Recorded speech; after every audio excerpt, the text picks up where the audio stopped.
Hi there, very good morning to you. Time to welcome you to another edition of Voices on Win FM 98.9. Today's program comes to you with the very best wishes, the first segment of the program, with the very best wishes of Flo and Rams Trading.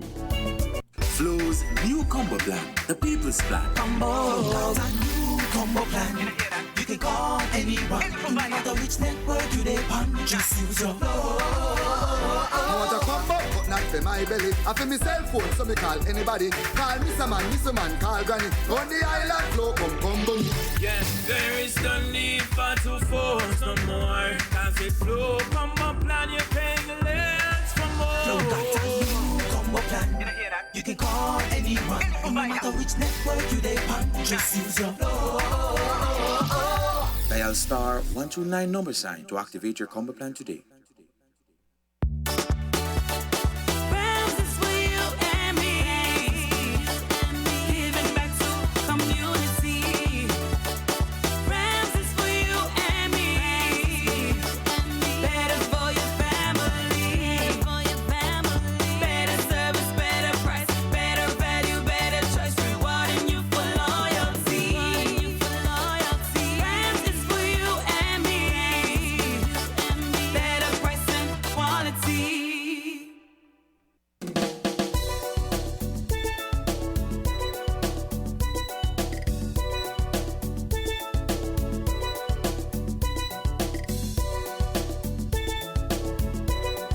Well, a very good morning to you once again. We have an open forum today. Our numbers are 466-0989, 762-0989, and 662-0989. Our overseas numbers are 0333-344-0065, 718-285-6984, 305-921-4619. And of course, in Voices, we discuss matters that you consider to be important, related to, of course, public discussions, things you've noticed in your community, in society, your thoughts on what's happening in the region, what's happening abroad. We have a discussion on all those issues right here on Win FM 90.9. Sometimes we even try to solve some of the biggest problems in the world. And of course, that's what we do here. We hear what you have to say. And of course, we encourage people to speak up on the issues that they feel strongly about. Of course, we have some ground rules which we ask you to abide by, and by and large, most people do. And that's our program, Voices, where you have a chance to be heard.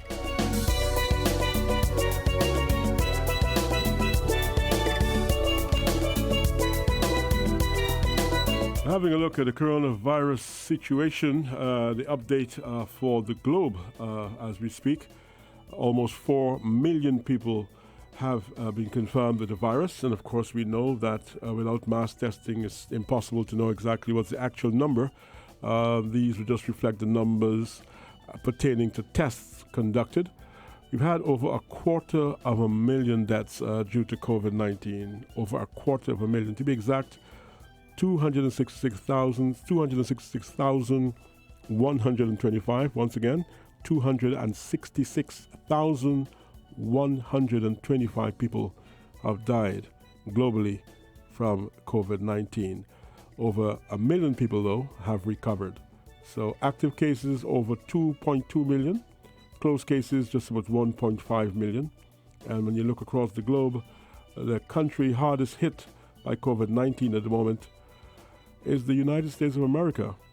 Total cases over 1 million, and you have over 74,000 deaths, more closer to 75,000 deaths. Spain comes in at number 2 in this unfortunate list, 256, 855 confirmed cases in total, and 26,000 deaths in Spain. But the USA are having over 74,000 deaths, almost 75,000, 74,948 deaths, and 1.2 million confirmed cases.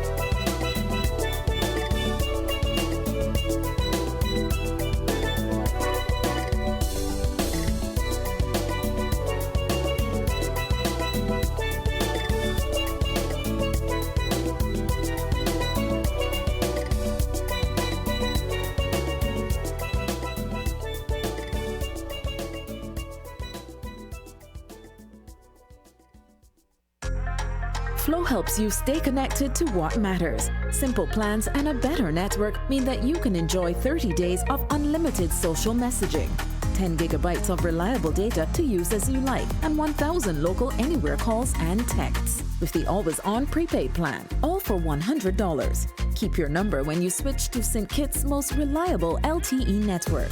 Switch to Flow. It only gets better.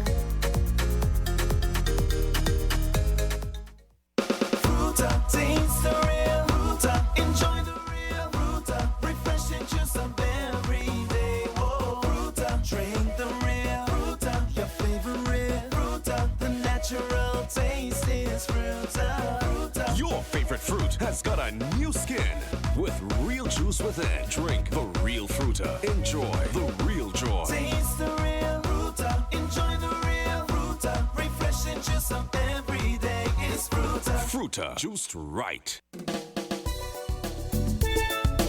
At yesterday's briefing of the National Emergency Operations Center, quite a few interesting presentations. One by the Director of Prisons in particular, and one also that spoke about this whole issue of consumer rights and obligations and that sort of thing. We're going to play some of that for you in just a moment right here on Voices in case you missed it. And if you did, you can hear it again. But first, we go to the phone lines to hear from our first caller for the morning. Call you live and on the air. Good morning to you. Morning, Mr. Bacchus. Yes, I'm morning. just calling you back to find out if you did what I asked you to do. Did you check out over at Cockershell and over at West Street? Did you do that for me? No, I have not done that. Mr. Bacchus, then you're dropping the ball, Mr. Bacchus. Apparently. Mr. Bacchus, you're making me lose respect for you, and I don't like that. Well, I can't control what you lose, my brother. That's entirely up to you. But Mr. Bacchus, you are the one who could get a lot of things done. So I'm asking you to try to get it done. And I said to you that I would have a look at it. I never said to you I'd do it the same day. And, for you to say that I didn't go to do it yet, so you're losing respect for me. What am I to say to you, my friend? I can only do it when I have the time to do it. Mr. Bacchus, I understand. Mr. Bacchus, the news media go and get things done when they want to get it done. Because if there is somebody gets shot in Bastille, the news media can be right there. So the news media choose what and what they don't want to report. So I'm just asking you if you could get it done. My brother, you have your opinion of the media, okay? I can't help you with that. What I said to you is that I will look into it, and when I get a chance to do that, I will do that. If you're disappointed about it, I can't do anything about that, my friend. Okay? Okay, Mr. All right, thank you very much. Appreciate it. All right, you listen to Win FM, it's 90.9, you're in Voices. All right, good morning, you're live and on the air. Hey, good morning, Mr. Bacchus. Yes, how are you doing? Miss Henry, I'm doing fine. How are you doing? Man, I see the setting trap for your feet, man. Oh, well, I understand the disappointment, but I'm not going to go. I'm not going to go on the air with all this. Because he wants an answer to a question. The answers he already know. I gave the answers already. He wants me to go and investigate. He knows the answer. I said I would, but he's calling me back to say you haven't done it yet, and I'm disappointed. And I'm saying to him, maybe you should send him to do it. I'm saying to him, my brother, I will when I have the time. Yes. The issue that he mentioned about West Street was the same issue they had with Wellington Road, in that the government want to put down new apartments, take down these derelict buildings, and you have people from other side telling the people not to move. The government then went and they built something, somewhere they said behind Public Works, right? 12 apartments. Now, if we want progress, there has to be sacrifice. So he is questioning how they want to move the people, them who there since their grandmother there. How are we going to get progress? How are we going to get progress? And they told them to go and see if they could find somebody to stay with and all of that. In Jamaica, they done root them down a long time, We have got to think. We want progress. I am sure he likes what he sees. I mean, I have never seen the car, can't see. But I've heard about the vast difference because I am quite aware of the buildings, the old building on West Street and on thing. So if the government is to progress, then somebody have to make the sacrifice. Now, let me want to talk about something the governor said about fiscal resilience. Governor Antoine. Yes. Yes. Good morning to the governor. That is for his secretary to delay. I was quite impressed with the governor. You know, and I'm a Christian, and you see what faith in God could do. When you're just trusting in yourself, we have some people are very pessimistic. Pure gloom and doom, you hate in the voice, no hope. And all they could imagine is the worst. Well, if we take that kind of attitude, we're done for, you know. You're not going to even want to get up. Our people have got to be more optimistic. We got to look beyond what we see. Now, let's take our governments. Now, I used to work on the government accounts. And I must give credit to CCM when they were in there for a sec with grants and so. Nevis always try to balance their accounts, you know, or have a little surplus. Things are there to show. Saying it was up and down. Well, when the New Labour, because that was the name of the party, went in, it was pure deficit. And as you heard the governor say, you have, in times of plenty, put away some. It is one thing to be satisfying your people. The one house, the one house, the one house. Debt. And you hear excuses like hurricane. They were hurricane, but they were 10 years when we didn't have any. Yet we were having deficit, massive 50 million, you know. So when the financial crisis came in 2008, 2009, we had nothing put away. Not a cent. In fact, we had so much debt that we were about to sell the whole country. So this is where the point, and that is why you see I just come on the radio and tell Dr. Harris a long time ago, because I know he came out to the Labour Party, please try and avoid that kind of scenario. Build up surpluses when things are good. So when things come bad, because they will, all economies go through cycles, Mr. Bacchus. And so when I hear people say, oh, you know, I went to this thing, if you go into a crisis, broke, not even broke, overburdened with debt, you can't say you did a good job. You cannot. The facts are there to show. Forget the politics. And if you're going back in with all these promises, I call them on the way to the IMF. People don't just say, oh, I want, and they're going to give. What impact? The Governor General was quite plain, you know. We expect to have a decline in the economy, not a little bow down, nothing. We are expecting it. Government revenues are down. How can you then be offering, oh, when we're going to give civil servants salary increase and this one and that, and when? We have got to have responsible leadership. The people need to know up front that if you go in, because anything will happen, if you go in, this is not going to change the next day.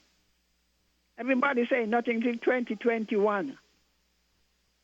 So the only way we're going to get over it with all of those promises is if we go back to the IMF.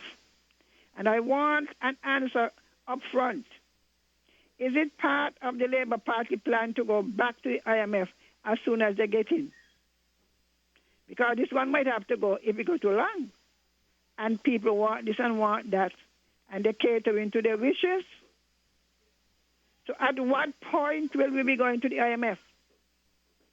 So I'm warning Dr. Denzel Douglas, that has been your scenario. The way you operate. We want change. You can't say you have an economic thing. When Labour went in 1993, they had a good economic thing, It didn't last for 2 years. Dr. Simon Hendrickson Jones, I hope you're listening. He came and we had economic council. Mr. Bacchus, we started off good. Then they start the YES program, and Dwyer Astafan, calling the names. You could all back check them. The program was to have 500.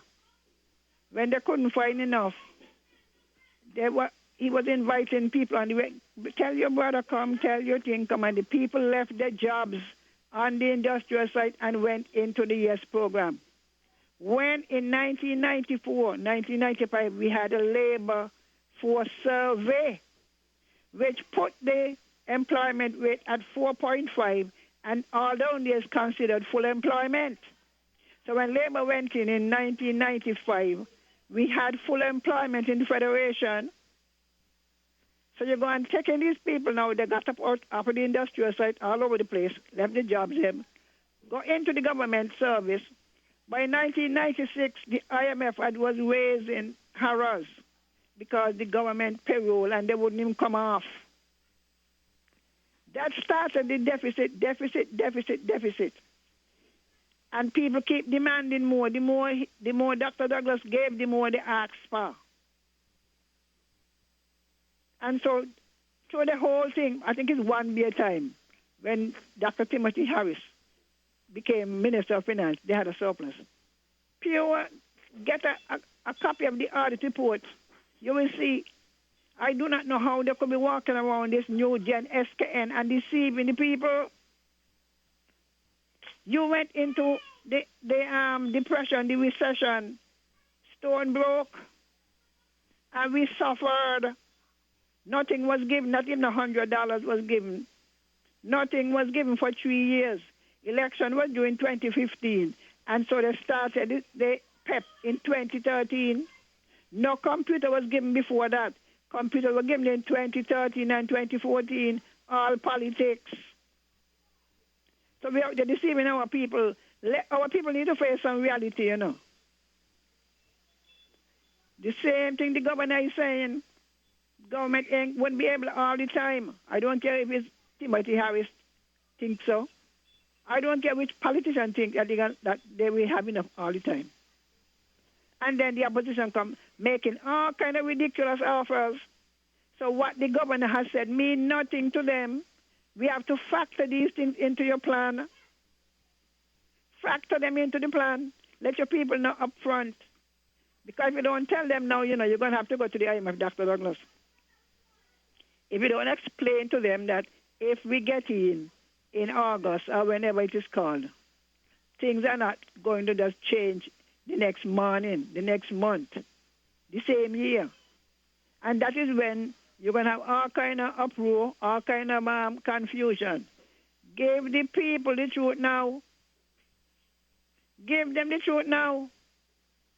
That's all I have to say. All right, Ms. Henry, thank you very much for your contribution today to today's program. Of course, we always like to hear from you, and you've raised some issues there that I cannot speak to the moment. I can't substantiate the claims you made. As a member of the Bangwater Association, I would not have been around in those days, but I'm sure anyone listening who may want to respond to you will respond, because that's what happens on Voices here. You say you have your say, and other people may call and say, Miss Henry left out something, or she added something. Let's see what happens. We're going to go back to the phone lines here from a caller. Call you live and on the air. Good morning. Good morning, Mr. Bacchus. Yes, good morning, ma'am. How are you today? Giving thanks. Yeah, I don't recall. Well, anyways, in terms of our financial analyst, Mr. Warner, I don't think that I don't remember. You can refresh my memory. Did I tell you thanks? Because I know that you said you would look to bring him on. I think I did, right? You remember that? Yes, you did. You did.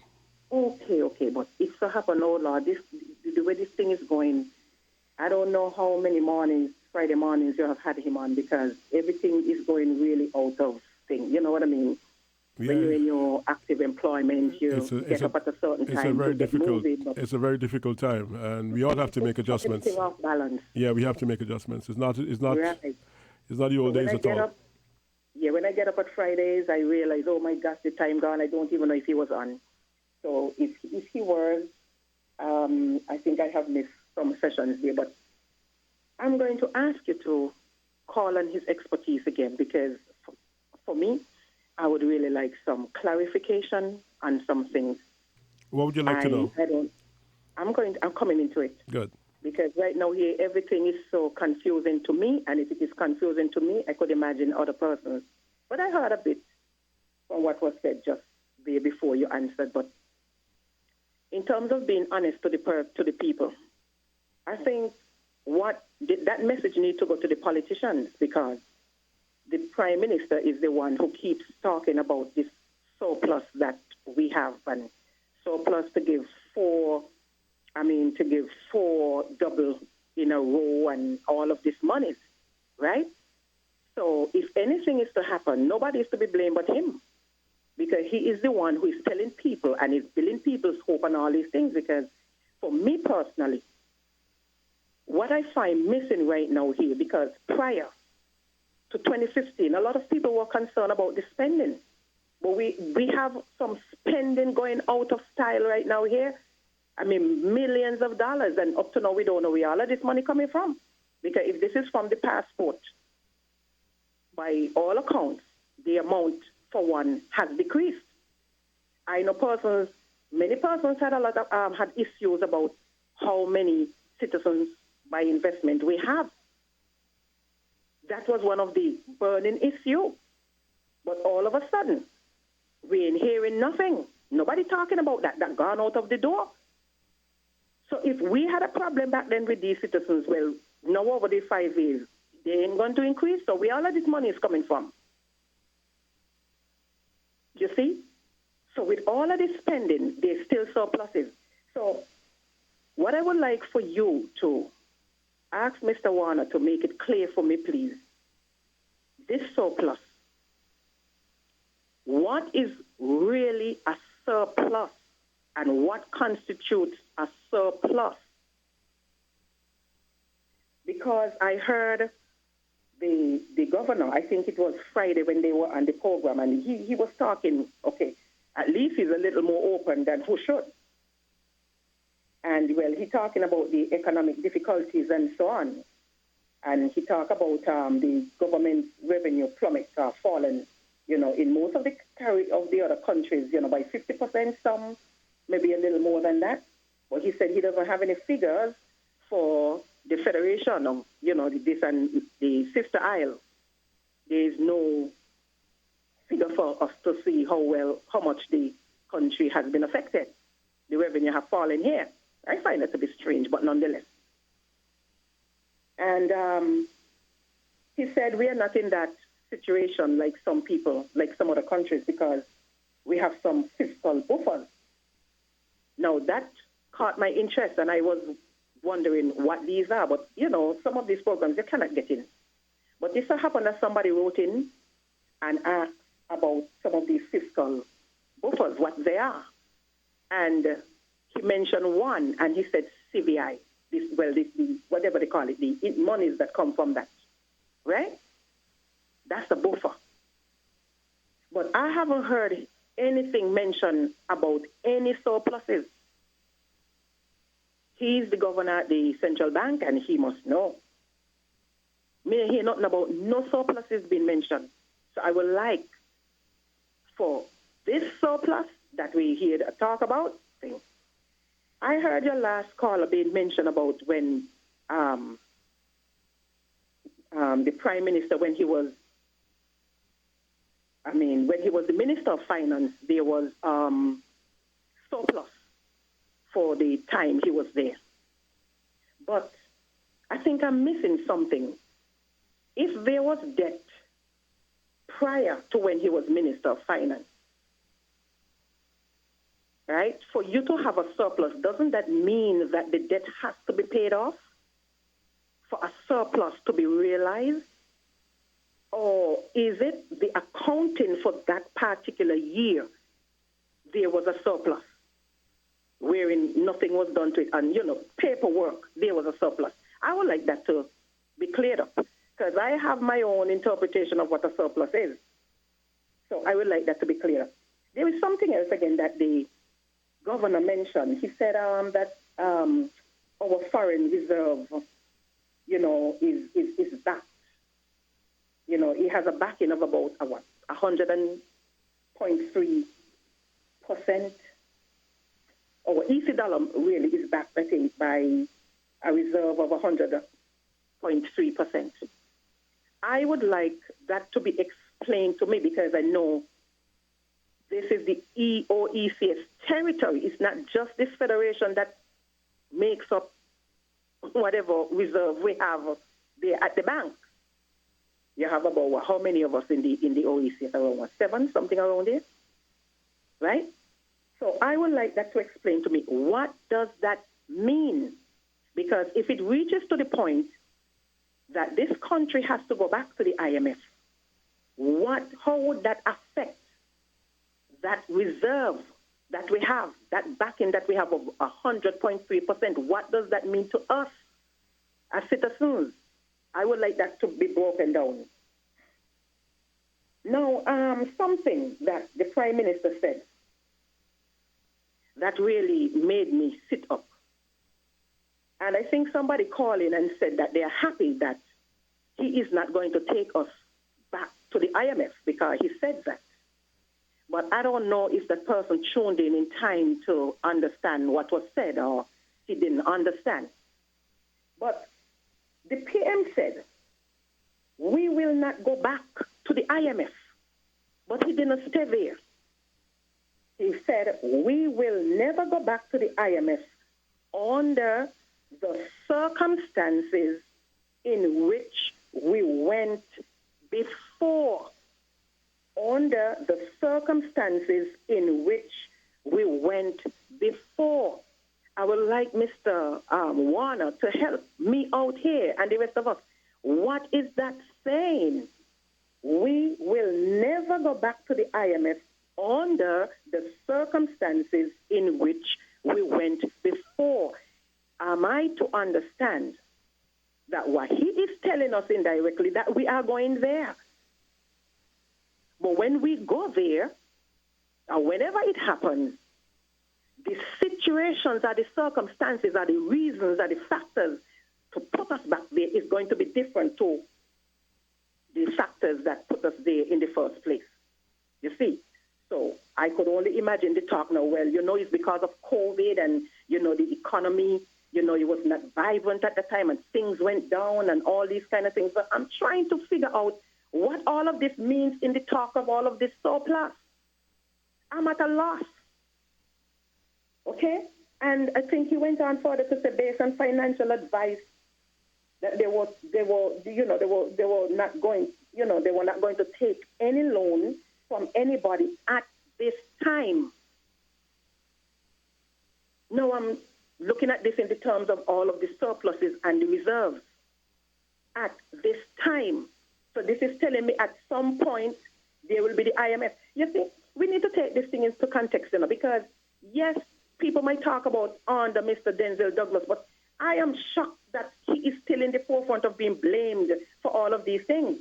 But there is an administration right now where nothing is happening right now, nothing that is happening that is going to drive us back to the IMF from what has been done now.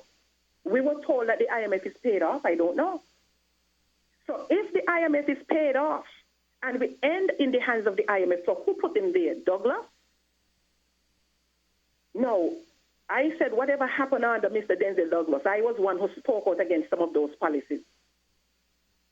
And God will deal with me if I don't speak out, if I do choose to be on the ear, if I don't speak out about similar things. I'm sorry, I'm not that.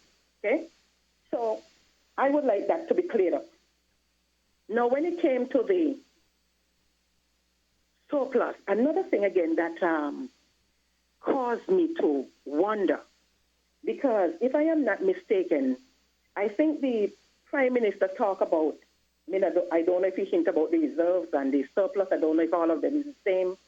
But when he talk about the treasury bills, and he made it clear that a substantial hundreds of thousands of monies, a substantial portion that they have there in reserves are treasury bills. And he made it clear that these are funds that's on demand, meaning that they belong to people. So if they call back, if they want to end whatever, and they call back for the monies that they have there in treasury bills, they have to be given back. So this ain't really a surplus per se. You cannot look at this as a surplus, as something that is there to say it belongs to the government because this is the extras. And something else he made mention of, right? These are liabilities, so to speak. They are what I will refer to as financial liabilities. So I am trying to figure out, when people talking about, all of this and all of that and all of this and all of this spending, and I'm surprised that persons are not concerned about the monies and where they're coming from. They don't see this spending going out of style. Now, we are in a little crisis, and then you start to see certain things start coming to the fore, and you start to hear people talking, when they were getting the money, why they didn't put some aside. But if people are given the impression that you have in abundance, what do you expect people to do? Persons are not educated how to spend the little that they have. So if you're going to give them more for whatever reason, how do you expect them to spend the extra? If they are dollar foolish, how do you expect that person to be pound wise? They're going to be pound foolish too. So I don't think all of this blaming now about persons never put some aside, this should come in now that there is a little crisis. When things were good, persons should have been educated to manage what they have. And if in managing what they have, the cost of living is such that it is causing them problems, then is when the help should have come in. But look at all of this. People talk out about the PEP, how much money was leaking from the economy during PEP. Okay, that was established. Some people went to work and they were not, okay, fine, that was established. Those are some glitches that should have been taken care of, and maybe they were at some point, I don't know. But now you have PEP under another name, STEP. But in addition to that, you have PEP. So which is worse? Which is causing more leakage, and now people are blamed. Now, this is what people in this thing were saying they don't want any more of. Nobody's coming against nobody. These are just policies and political policies and so on that everybody in the country needs to get a hold of and help whoever is there. Nobody's attacking nobody, and people need to be fair. They need to be fair. You see? And this is what, and when you hear people talking about, government can't do everything for everybody, and even now you will hear the politicians say that. But why would you lead the people on that you can give them everything? Now that things are down, so to speak, coming out and say government can't do everything? But this is the same government that has been, even in the past. It is doing good. The $500 a month. This is what people praising. The roof program and all this and that and all the that and that. All of a sudden that spending ain't mean nothing to some people. But now you hear them saying government can't do everything. But we have the Prime Minister keeps saying of all of these surpluses and we're doing better than everybody. You have people now seem like they're put in charge against our treasury. Whether they are telling the truth or not, there are people now who now say they have done work and they never get paid in a previous era. You understand? Because of what has been put out there. So when you're vexed with people for if you got it and people squander it off because you never help them or teach them to manage what they have, you're now turning around and blaming them? What nonsense is this? Listen, one thing I have found out, you hear?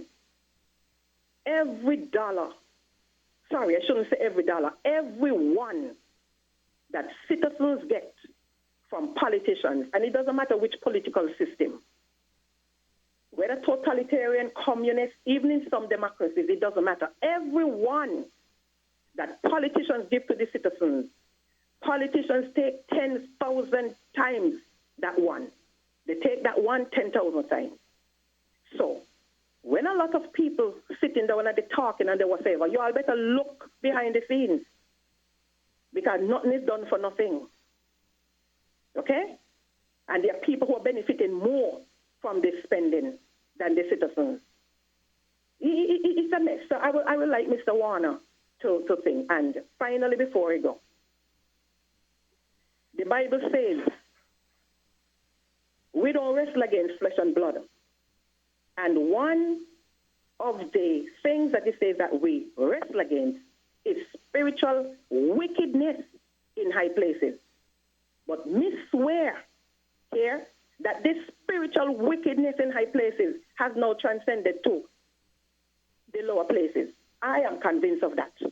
Because when you have to listen to some of the things that have been said by persons who can't even let their consciences be their guide, me believe strongly, I'm convinced that some people are overtaken by the spiritual wickedness. They don't reach in low places. Because as a song says, only in St. Christopher, another songwriter says, in a calypso, we are unique. And there are people who are saying they can't understand. They can't understand. We are a different kind of people. You know, it's baffling, but at the same time, I don't know. I'll continue to listen. All right. Thank you very much. I give you full opportunity to express yourself because I know you feel strongly about this. And, you know, you're speaking about basically a number of issues that we'll invite Mr. Warner. I'll make contact with him and see if he's available for tomorrow morning's program, and he can join us. I can tell you what I know, though. And we're still going to invite Mr. Warner because he's the expert. But what I do know is that based on official reports, in 2014, the debt-to-GDP ratio for St. Kitts and Nevis stood at about 78%. In 2018, 4 years later, it was at 60% of GDP. And in an interview, just around that period, the Prime Minister of St. Kitts and Nevis, Dr. Timothy Harris, explained how the country got to 60% of GDP. And in an interview he did with the press, he said essentially that what happened was that the government, his administration, paid off the IMF $117 million and was still in surplus. And he said the milestone was achieved because a substantial payment of $36.2 million was made also on the land for debt swap arrangement with National Bank, and a total of $25.1 million paid to the government of Venezuela. Of course, that would be payment under the Petro-Carib arrangement as well. So that is what we know in terms of the finances as published by official sources. In terms of a surplus, just in layman's language, essentially, it's what is described as more than what is left over after your requirements have been met. So when your requirements are met, whatever is left over has been described as a surplus. So that's what I know. We'll still invite Mr. Warner to be here to give us some more insight into the questions you raised about where the surplus is coming from. And, of course, we've heard as well from Governor Antoine saying essentially that even though the government has got some barriers and has done well in comparison to other OECS countries, recipients of the government's economic stimulus package should be responsible in dealing with the realities because the COVID-19 situation has affected tourism, has affected economies across the region, has affected jobs, lives, and basically he's saying what we all know, that it's not going to be business as usual. There's no clear path ahead except that we'll have to continue following the recommendations from the health authorities in terms of physical distancing, hand hygiene, and the lot, as well as find ways of striving under new circumstances. So let's hear from our partners. When we come back, we'll go to the phone lines and hear what our callers have to say if we have a call coming through.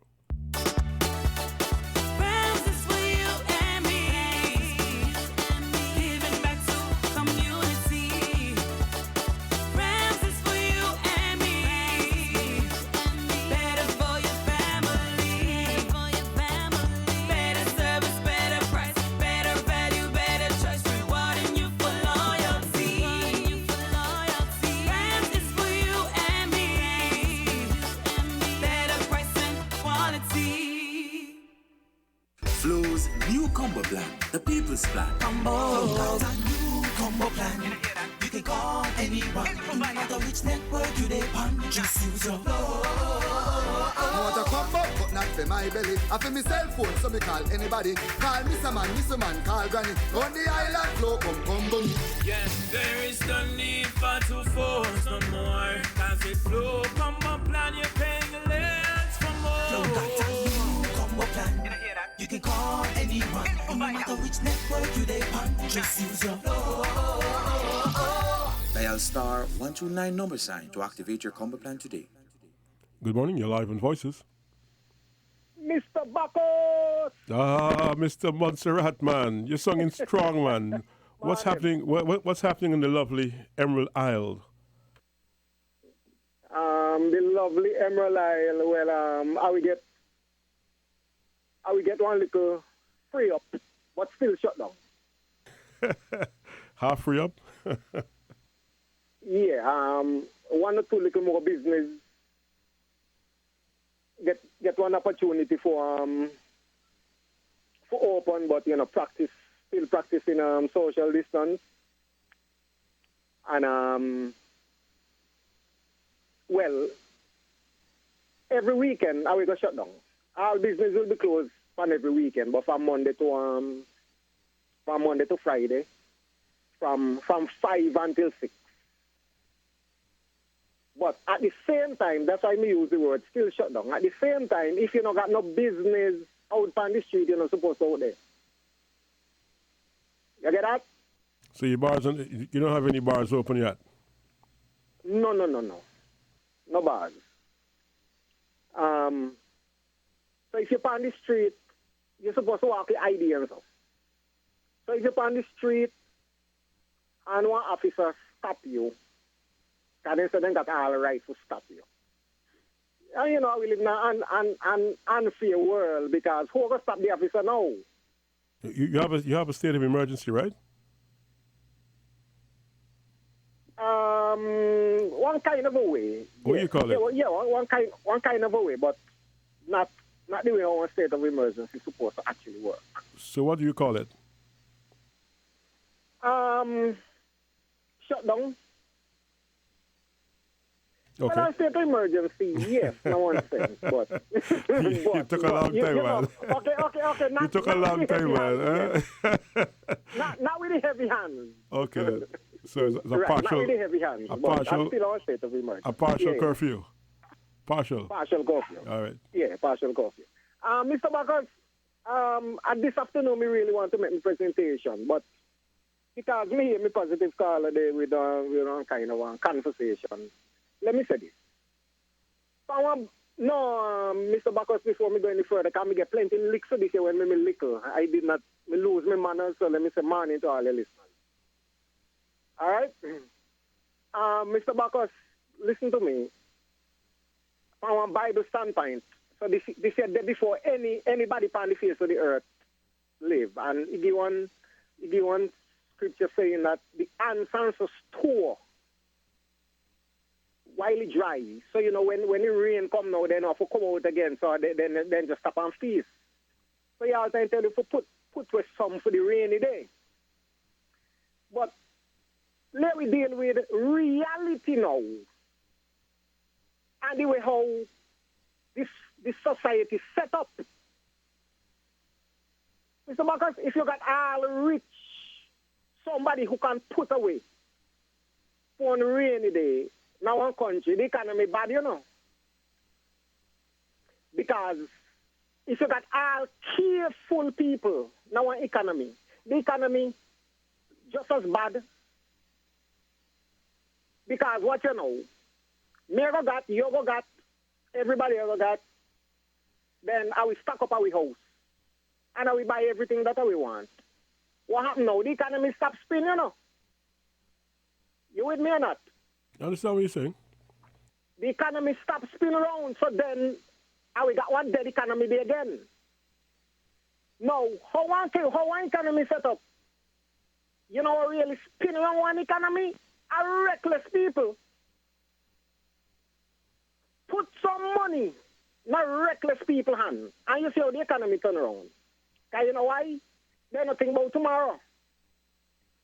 Right? They see some money want and then go and buy. And the economy continue turn around.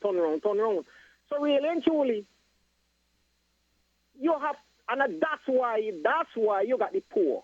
That's why you got poor, that's why you got in between, that's why you got rich, and so forth and so on. You can't get one set of people. Now in economy, just as bad as if no business. So really and truly, you got some people now in the economy cannot, and let me underline the word again, cannot put away nothing. Because when I get from hand to mouth, when you can't put away nothing. So when it comes from this type of crisis, you know, and the rich people now, you're supposed to look forward to now, if we help out them people we couldn't put away nothing for the rainy day. Because they just couldn't put away nothing for the rainy day. Not care how you twist them and not care how you turn them. Because, Mr. Marcus, one time when I'm in a construction, when we study the amount of things that me got for do, me no want to take me pay Friday. Me no want him cause watch the money no reach. You hand it and it done, you know. You understand that, Mr. Bagan? Of course. Exactly. So then therefore, there where the government come in now, and regardless then tell it about surplus and this and that and so on and so. One more thing I got, Mr. Bagan. You see budget. When people do budget and so. Sometimes, Mr. Marcus, the money not there, you know? The money not there. But what happens now? You say, okay, you got X amount of cars on the road. They're supposed to pay their license. All that under the budget, you know, all the money they know that the government are going to pick up. They're not pick them up yet. But in the budget, the land taxes, all of them something that what the insurance supposed to pay for the government, this. Now, if 50 somebody now not go pay them car license, that one downfall now for the government, you know, that a shortage now on the budget, on these millions of dollars now that they say that they are going to spend for that. So somebody now get one downfall. You understand me? But Mr. Marcus, my real presentation this morning for Saturday pan inside the news show. But this afternoon me go develop that day. Me just want to bring in that day to tell people that not because the government has said this and the government has said that and the government has said that. The government now have to talk one kind of a way because they need to get back in power. I have a question to ask you. Go ahead. All right. Just changing the subject a little bit. All right. So, but when you come back, I'll let you raise the issues you want. I'm just curious. What is the talk about hurricane season on Montserrat? Any talk? Of course, man. Of course. Remember, Montserrat is one place that get blood left, right, and center. I think all this is after them. Montserrat get them, you know. So, of course, when the talk up, you know, the hurricane season, I come down the road, what we going to do? Because remember now, people who are going to shelter now because of the social distance and so now, you can't pack up the shelters them like before now. You can come and say, then again now, are we now in a situation that are we not really got a good hospital? If a hurricane come down the road now, we have to shift the hospital to a school hall. You get that? So are we got, of course, man, and, you know, people still talk about opening the hardware, well, a couple of hardware store open now for, you know, barring up and do all kind of things for the hurricane. And so, yeah. Well, we got the hurricane talk up here. All right. Thank you, my brother. Appreciate it. Okay. All right. Okay, no problem. Yeah, man. All right, so we've got the news coming up at midday. You're listening to Voices, and, you know, the hurricane season around us this time around, just a few days away. And I just thought I'd mention that because, you know, one of the callers earlier spoke about serious times, and we are in serious times. COVID-19 is basically a game changer. I remember watching a movie some time back called Counterpart, in which people were in masks and so on. And, you know, we've actually seen now, everywhere you go, it's advised that if you're going out in public, you should have your mask, so the mask is in. But when you look at what is being said about this year's Atlantic hurricane season, as I said, just changing the subject for a minute, The site Green Matters has an article there published a few days ago, 3 days ago to be exact, written by Lisa Rosenberg. And when you see what's in that, you're going to get serious about life and get serious about things that you have to get done. Predictions for the 2020 Atlantic hurricane season, which of course we know starts at the 1st of June and ends 30th of May, can start before, end a bit after, but that's the time designated for the Atlantic hurricane season. Now, experts are saying that this year could be one of the worst hurricane seasons on record, with potentially 20 named storms. Climate scientist Michael Mann says, we predict one of the most active Atlantic hurricane seasons on record. This season's storm record is predicted to be unlike any other, and unfortunately, the coronavirus pandemic is affecting preparations for upcoming hurricanes. Now, Penn State's Earth Systems Science Center has basically said it could be between 15 and 24 named tropical storms this year, and describing this season as one of the most horrendous on record.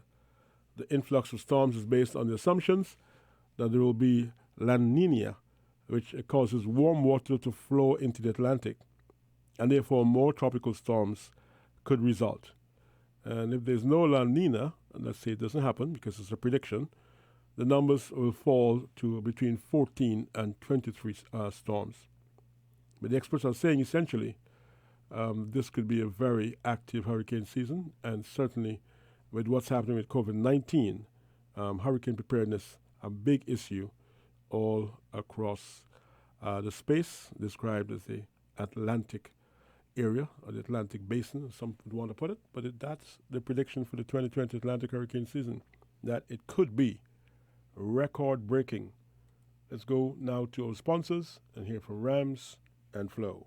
Fruta, taste the real Fruta, enjoy the real Fruta, refreshing juice of every day. Whoa, Fruta, drink the real Fruta, your favorite Fruta, the natural taste is Fruta. Fruta. Your favorite fruit has got a new skin with real juice within. Drink the real Fruta. Enjoy the real joy. Taste the real Fruta, enjoy the real Fruta, refreshing juice of every day is Fruta. Fruta, juiced right. Flow helps you stay connected to what matters. Simple plans and a better network mean that you can enjoy 30 days of unlimited social messaging, 10 gigabytes of reliable data to use as you like, and 1,000 local anywhere calls and texts. With the always-on prepaid plan, all for $100. Keep your number when you switch to St. Kitts' most reliable LTE network. Switch to Flow. It only gets better.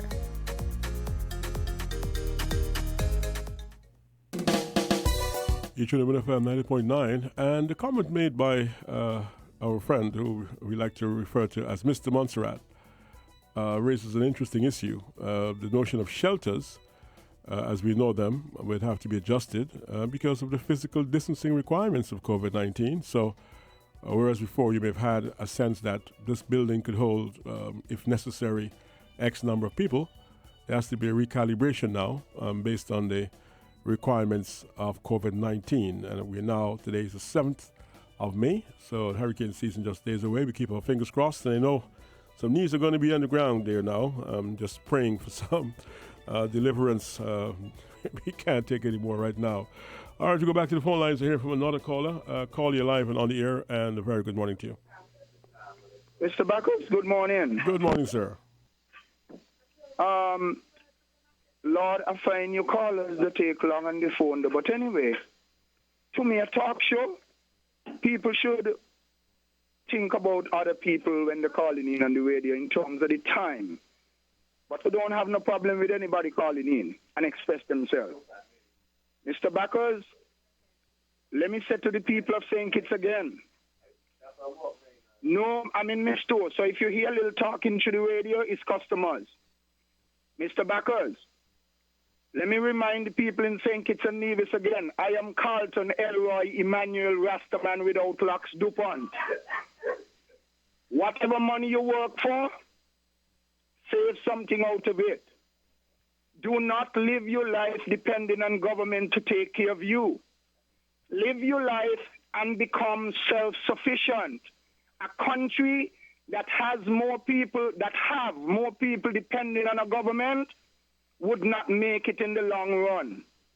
A country that have more people depending on the government would not make it in the long run because government would not always have surpluses and so to take on the burden.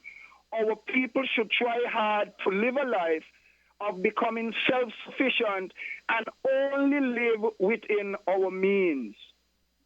Those who call in today and criticizing the government about surpluses, let me say this. I finish with politics. I don't back parties. I don't vote in election. But think it's a needless people should give God thanks and praise that they have a government that could give them something in condition like this. And so I wish my people well. When the election comes, I won't be around. When the election is called, I normally go to another country and relax on a beach or in a hotel. And when it's over, I come back. Whichever government is in place, I will accept it and respect them. But our people have become too dependent on government. Thank you for giving me the opportunity. Yes, and thank you very much for calling, Mr. DuPont. Much appreciated. What happens is very often when we don't have many callers on the line or we don't have anybody else there, we do entertain callers who we know very well and give them an opportunity to express themselves rather than play recordings for you because it is an interactive program. So if calls are not coming through, it is the moderator's judgment to say, well, let someone go on a bit and say what they have to say. Plus, it's always good to hear people express themselves the way how they like to, you know. But if we have many calls, if we have signals that other calls are coming through, then we tend to ask them to just wrap up so we can get somebody else online. So that's what we try to do. Don't always get it right, but that's what we try to do on Voices. Now, we're going to take a break now to bring you the headline news. We're going to hear from our partners. When we come back, we're going to take your calls. But stay tuned. We're going to get some good words now from our sponsors, and then we're going to bring you the headline news. We'll be back in the afternoon with more on Voices. Here comes the sun. Sun quick. Here comes the sun. Sun quick. Sunny flavors for everyone. Natural, tasty, full of vitamin C. The drink for the whole family. It's Sun Quick. Sun Quick Drink Concentrate gives you 40 glasses. 9 delicious flavors to choose from. Orange tropical mango. Peach orange. Orange apricot. Black currant. Apple. Red orange. Red fruit. Bursting with vitamin C. Sun Quick. Natural, tasty, full of vitamin C. The drink for the whole family. It's Sun Quick. Flo's new combo plan, the people's plan. Combo. Got a new combo plan. You can call anyone. No matter which network you dey on, just use your Flow. I want a combo, but not for my belly. I for me cell phone, so me call anybody. Call Mr. Man, call Granny. On the island flow, come boom. Yes, there is no need for to force no more. Cause with Flow combo plan, you're paying less for more. Flow got a new combo plan. You can call anyone. No matter which network you dey on, just use your Flow. Dial star 129 number sign to activate your combo plan today. You found the sound. 98.9. Win FM. We now bring you the Win FM Headline News. The Win FM Headline News is brought to you by Caribbean Alliance, KDP Enterprises, The Grange, Carib Brewery, CNC Trading.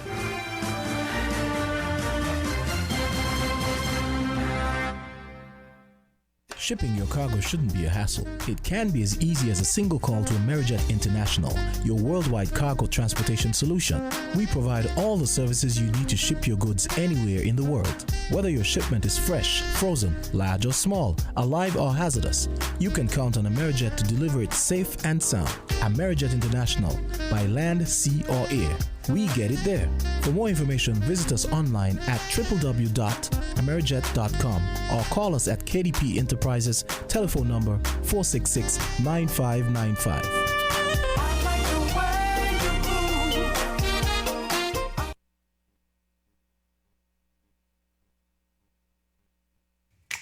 Maybe it's the way the brilliant gold liquid reflects our sunshine, or how the bright blue of its label mirrors the clear Caribbean skies overhead.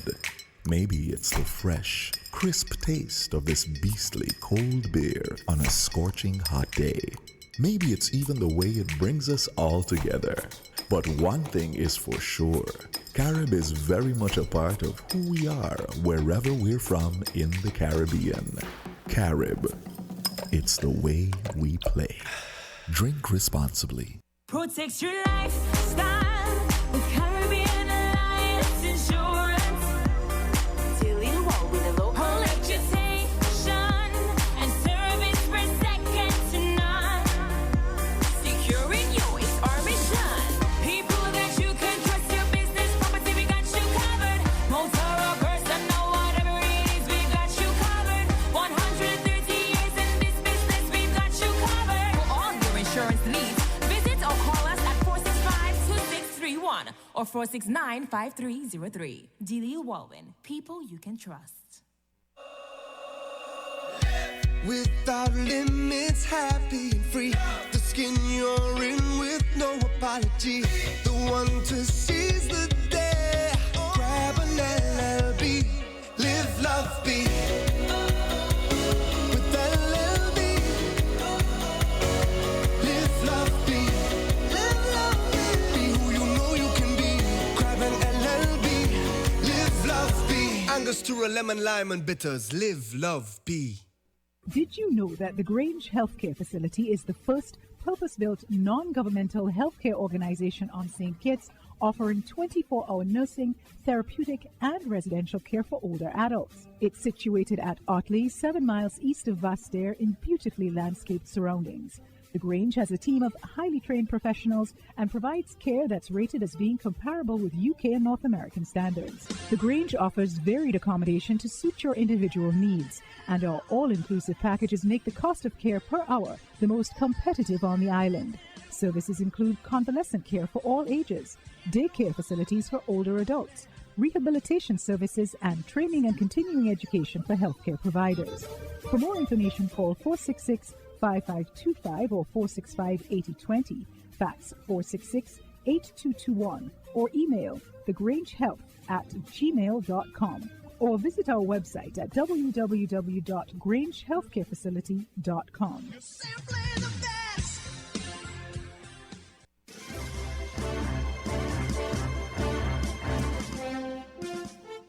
The impact of COVID-19 on the small business sector is something being assessed at the moment.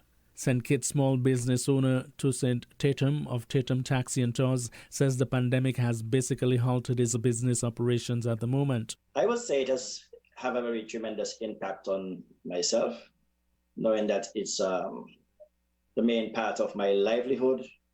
There are no ships coming in, there are no flights coming in. And at the moment, there is not much to do.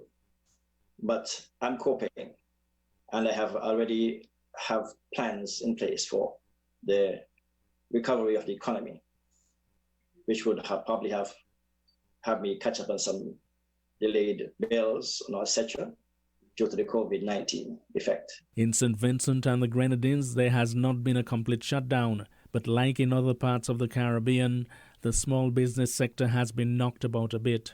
That's been confirmed by the manager of Business Logistics Incorporated, Simon Murray. The tourism sector has been affected. Even though we did not have a complete close down, most of our hotels, particularly in the Grenadines, our dive shops, a lot of cafes, restaurants, they actually closed their doors because nobody was actually coming. So although our ports were open, etc., the other islands, other countries, there was no real access out. So we have had the small businesses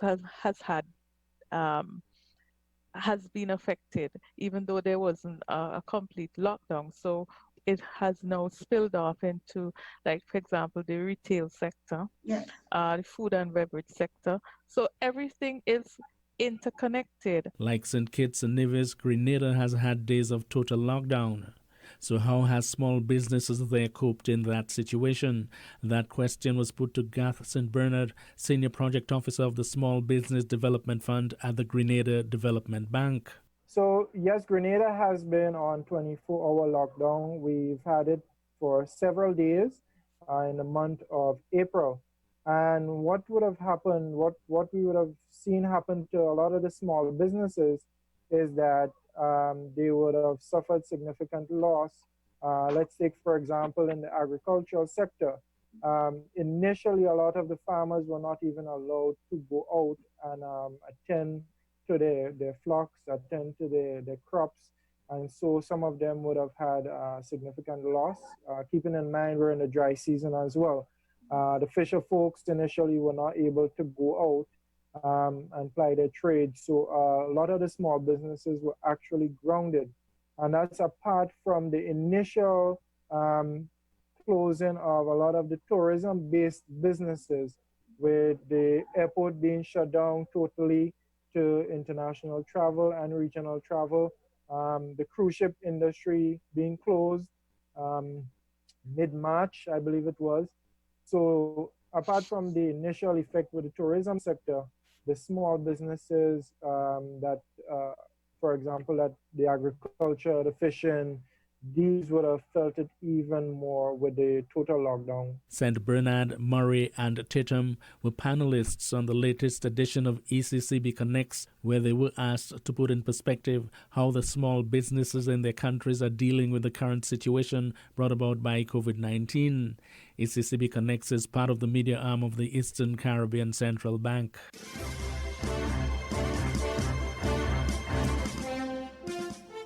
A concerted effort is being made to educate Spanish-speaking communities in the Federation about the very serious impact of COVID-19. Residents in the Hispanic communities are also being brought up to date on the safety protocols established and which they are expected to adhere to. The initiative is being undertaken by the National Intervention Team.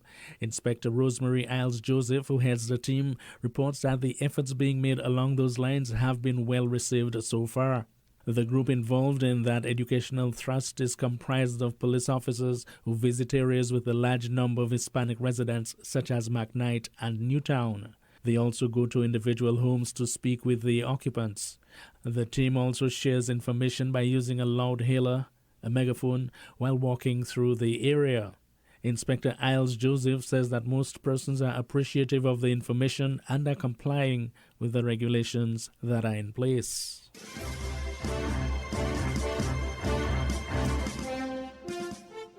With the Federation's first sitting of this Parliament convened on the 14th of May 2015, in just over a week, on the 14th of May 2020, the National Assembly automatically dissolves.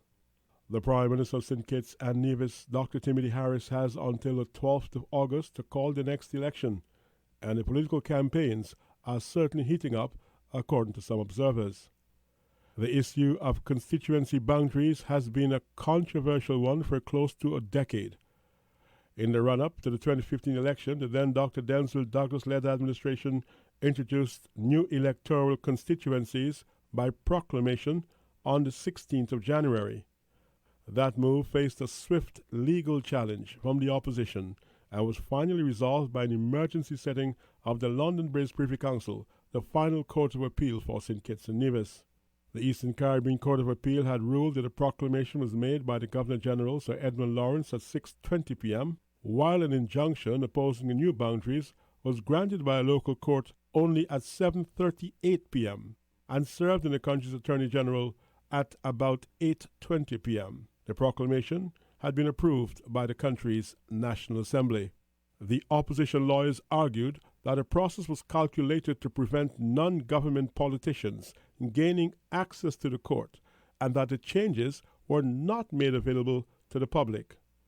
After hearing the arguments, Lord Mance read the Privy Council's 2015 summation and ruling. The parties having in their agreement and undertaking recorded in the order made by the Court of Appeal by consent on 5th February 2015, agreed to use for the purposes of the forthcoming election due to take place on Monday the 16th February 2015, whatever list the Privy Council may determine as the appropriate list. It is determined and ordered that, firstly, the list to be used in the said election is and shall be that existing prior to and apart from the proclamation bearing the reference number 2 of 2015 purportedly issued and published by the Governor-General in Extraordinary Gazette No. 3, bearing the date 16th January 2015. Second, any effect which the said proclamation would continue otherwise to have, whether in relation to any other election or otherwise, is hereby suspended until further order. All further questions regarding the said proclamation or otherwise, and all questions of costs, be reserved. Attorney General Vincent Byron is on record as articulating the government's position that the Privy Council ruling is clear that unless there is a further order of a court, the old boundaries exist. Opposition Member of Parliament Congress Maynard was invited to comment on the boundaries issue at Newstime Wednesday.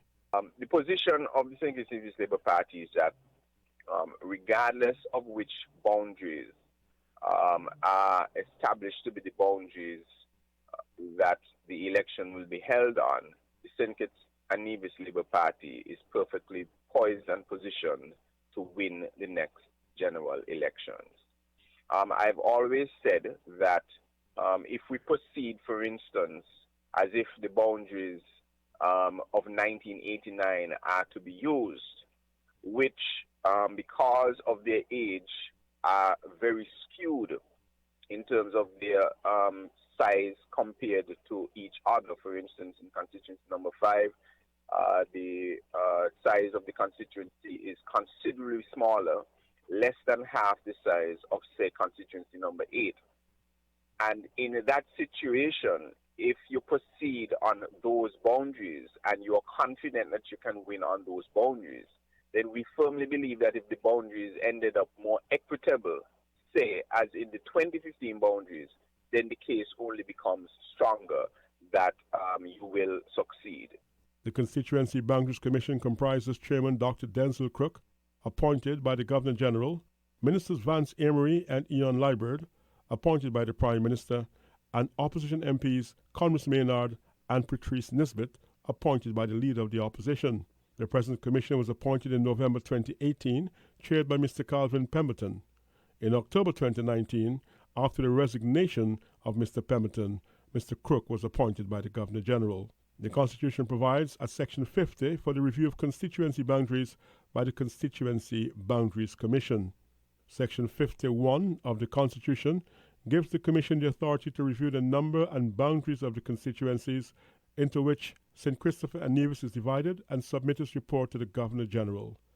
According to Section 52 of the Constitution, reports are to be submitted by the Commission at intervals of not less than 2 nor more than 5 years. As of Newstime Wednesday, no report of the Commission has been submitted pertaining to new constituency boundaries.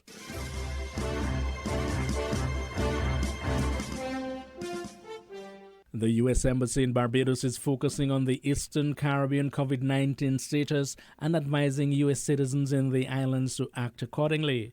The embassy cites a Department of State-issued Global Level 4 health advisory urging all U.S. citizens to avoid travel due to the global impact of COVID-19. It advises that in countries where commercial departure options remain available, U.S. citizens who live in the United States should arrange for immediate return to the U.S., unless, that is, they are prepared to remain abroad for an indefinite period.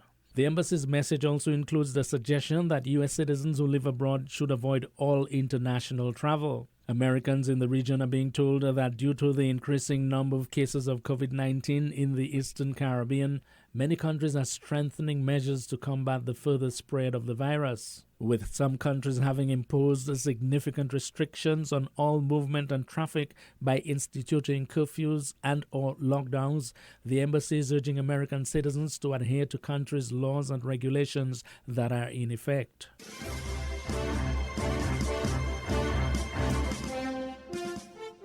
Royal Caribbean Cruises says it will extend its cancellation policy for cruises through April 2022.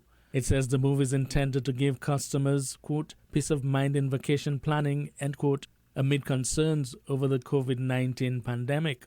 The cruise operator said its cruise with confidence cancellation policy applies to existing cruise bookings and those made by the 1st of August 2020.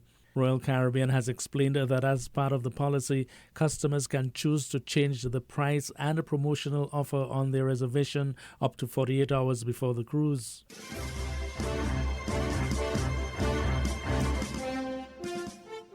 One of the Cuban health workers assisting Dominica fight the COVID-19 pandemic has died.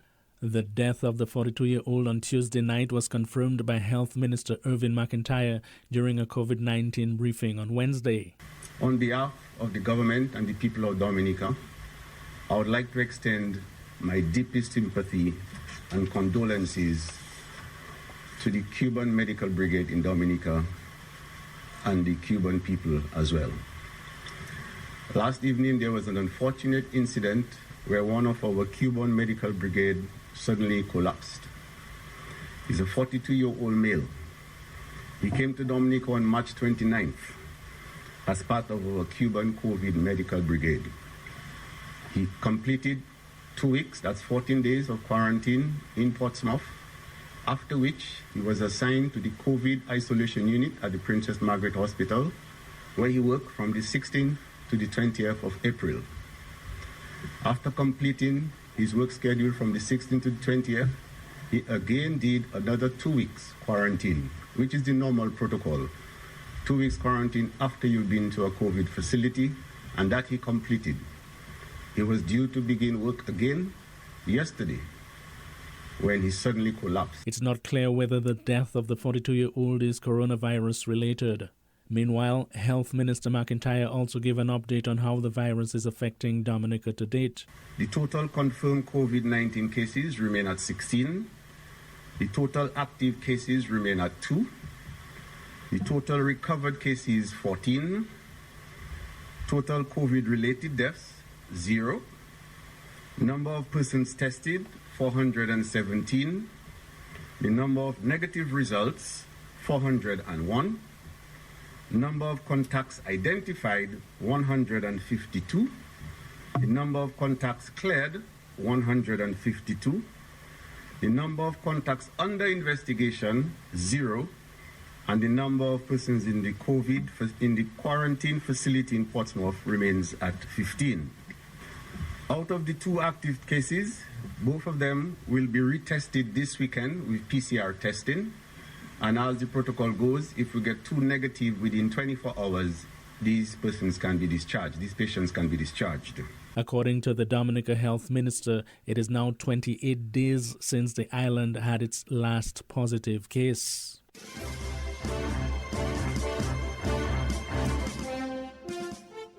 GBN News, I am Rina Pear reporting. Prime Minister and Minister for Finance, Dr. Keith Mitchell, says that in this time of crisis, Grenada was able to tap into a number of resources to address the impact faced by the country due to COVID-19. Prime Minister Mitchell says already Grenada has received over $22 million towards mitigating the crisis. We are able to get the $22.4 million from the IMF for the Rapid Credit Facility, and this is a 10-year loan, 10-year repayment period, 5 years grace, and a 0% interest rate. So I mean, you don't find anybody lending you any money at 0%. So for you to be able to achieve this, it means that you have to be put yourself in a very positive position for people to consider helping you. So that's $22.4 million. Grenada is also expected to gain a loan of $20 million from the World Bank under its Catastrophe Deferred Drawdown Option CAT-DDO program and $5.9 million from the Caribbean Development Bank. The Prime Minister spoke of other financial support Grenada is expected to receive. And of course, we expect $2.5 million from through the fast track COVID facility through the World Bank. Again, either terms 40 years at 0.75% with 10-year grace. That's also. And we've got some small grant support from the European Union. We have had $500,000 EC from the Eastern Caribbean Central Bank. As you know, I'm chairman of the Monetary Council at this time. UNDP has provided some support, and a number of countries and governments and agencies are now offering specific help to the Ministry of Social Services and the Ministry of Health and so on. And so we have been able to get a number of serious support because of, as I mentioned, the way we have managed ourselves. The Minister for Finance also requested a deferment of expected payments to be made to the international community by his government for the rest of the year 2020.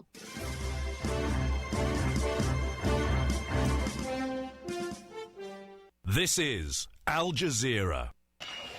He's about to be punished for heading out during quarantine. But not by the police, by the MS-13 gang in El Salvador. They've been taking action against violators of coronavirus curfews in their territory. And so, of other criminal groups across Latin America. Their chief concern, analysts say, isn't for the greater good, but strategic gains. The fact that you are seen as benevolent, controlling authorities in your communities has some benefits in terms of avoiding that then in a second moment you'll be turned in by the communities you're controlling. Secondly, if there is any sort of interaction between the government and gangs, the fact that they are able to implement some initiatives, some policies, may increase their capital and their leverage towards the government. Further south in Brazil, gangs in a couple of favelas in Rio de Janeiro, which usually get their money through street crime and drug dealing, are now dabbling in public services, says Fernando Brancoli. So what they're doing right now is basically trying to promote a lockdown of most of the people, telling who should be on the street and what time, but also hiring private doctors, hiring equipment, trying to clean the street, and in the end of the day, basically trying to look like a state. And, says Brancoli, charging residents the so-called taxes that go with that. It's all old news to Mexican criminals who've long played the good-hearted outlaw. With the coronavirus, they've simply stepped up their publicity. Just look at this slickly edited video of the Jalisco New Generation cartel handing out food parcels as citizens thank its leader. And here, reportedly, a cell of the Sinaloa cartel with aid packages, for some reason, with Osama bin Laden labels. Even the daughter of imprisoned drug lord El Chapo has handed out food packages with his face on it. But some of the groups aren't even putting up the money themselves. A couple of groups where I have close sources, they have, for instance, begun to increase their extortion demands against local businesses in order to refinance these Robin Hood type displays of benevolence. And some have already started stealing groceries and entire grocery trucks, for instance, in order to hand that out as well. Mexico's president has said it'd be better if they just stopped killing. They shouldn't go around like rulers who think that just by giving alms, they are forgiven. And that's just the thing. In Mexico, the murder rate hasn't gone down, and it only underlines that here and elsewhere in Latin America, these groups have no problem with killing in and terrorizing communities, and no amount of Robin Hood posturing is going to change that. But what may change, say analysts, is the amount of power criminal groups can accrue by strategic good deeds, and that should be a worry to any state. John Holman, Al Jazeera, Mexico City.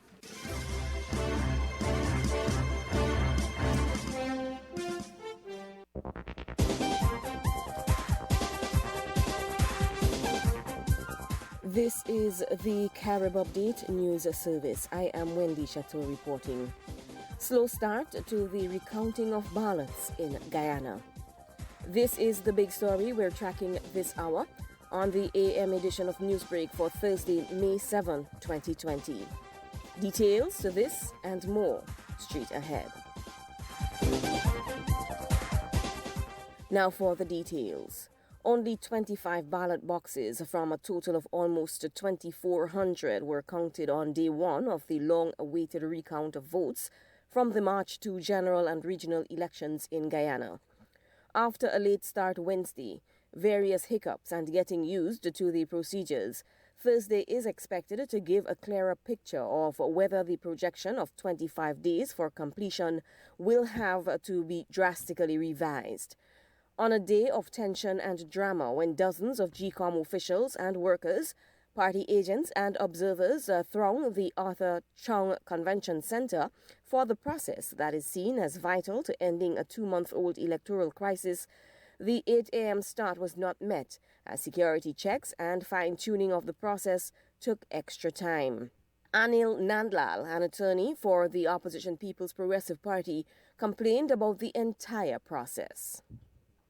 One of the 2 Americans captured by the Venezuelan military as part of a failed plot to capture leaders of the country's socialist regime said in an interrogation that the aim was to take control of an airport near Caracas, apprehend Nicolas Maduro, and put him on a plane bound to the United States. Shown in a 10-minute edited video, Luke Denman, a 34-year-old U.S. Army veteran, also said that he had expected to receive between $50,000 and $100,000 for a job that was part of a contract between private security firm Silvercorp USA with Venezuelan interim President Juan Guaido. In the video, in which Denman appeared calm and without visible signs of mistreatment, the captured veteran said the contract for the job had been signed by Guaido, Miami-based Venezuelan political consultant J.J. Rendon, and Silvercorp owner Jordan Gordo. When asked who controlled Gordo, Denman answered that it was President Donald Trump. Both Guaido and Trump have denied having any links with the military insurrection.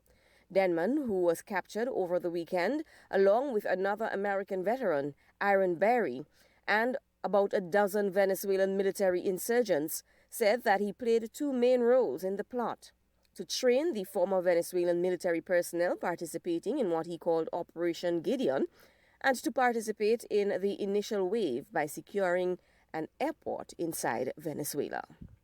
Grenada wants its creditors to suspend the island's payment of $60 million worth of debt for the rest of the year. St. George's says it will run into a fiscal crisis with the economic slump as a result of the COVID-19 pandemic. Prime Minister Dr. Keith Mitchell announced Wednesday that his government is applying for deferred debt payments. He said that government's earnings will take a huge hit this year. Mitchell said government only collected a third of the money it had projected for April. This is Newsbreak from the Carib Update News Service. In more news, 115 Jamaicans who were stranded in the United Kingdom have now arrived back home. Among them are the 43 Morella Discovery 2 crew members who anchored south of Port Royal Kingston in April but were denied landing. The 115 Jamaicans included other ship workers and 40 Jamaicans who had been stranded in the United Kingdom. The Jamaicans will now be quarantined for 14 days at a North Coast hotel before they are allowed to go home. Foreign Affairs Minister Kamina Johnson-Smith was at the airport to greet the Jamaicans. Caribbean Airlines reopened its ticketing office in Barbados amidst growing signs that it is preparing for resumption of flights in the region.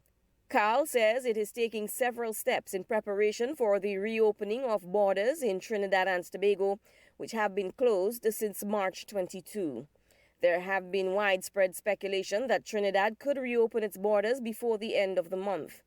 The airline, based in the Twin Island Republic, revealed that it has already had social distancing protocols in place for domestic flights that will continue when borders reopen to international flights. In a statement on Tuesday, the airline said social distancing on flights will be practiced at check-in, on board, and other areas once international service resumes. Though its ticketing offices were opened in Barbados, the airline said that all other Caribbean Airlines destinations in the United States, Canada, the Caribbean, and South America will remain closed until further notice.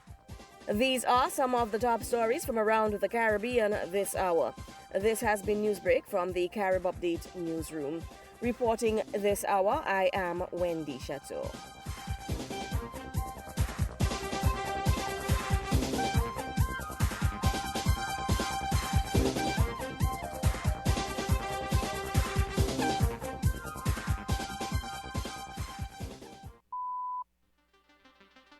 Coming up after the news, here on the BBC World Service, Parentland, the global parenting programme. We're here to help you with expert advice on your homeschooling dilemmas during this pandemic. It's just such a tough time for people, and I think it's really important that we're all chipping in and trying to help each other as much as we possibly can. Try not to over-control and over-involve yourself in what your kids are doing, and take a break. It's stressful. For any parent that's struggling a little bit, finding it a little bit difficult, then having a routine is going to be incredibly helpful. If you're struggling to juggle work with your new role as teacher, or worry that your kids have too much screen time and not enough exercise, then join me, Linda Geddes, and me, Mercy Haruna, for Parentland, here on the BBC World Service.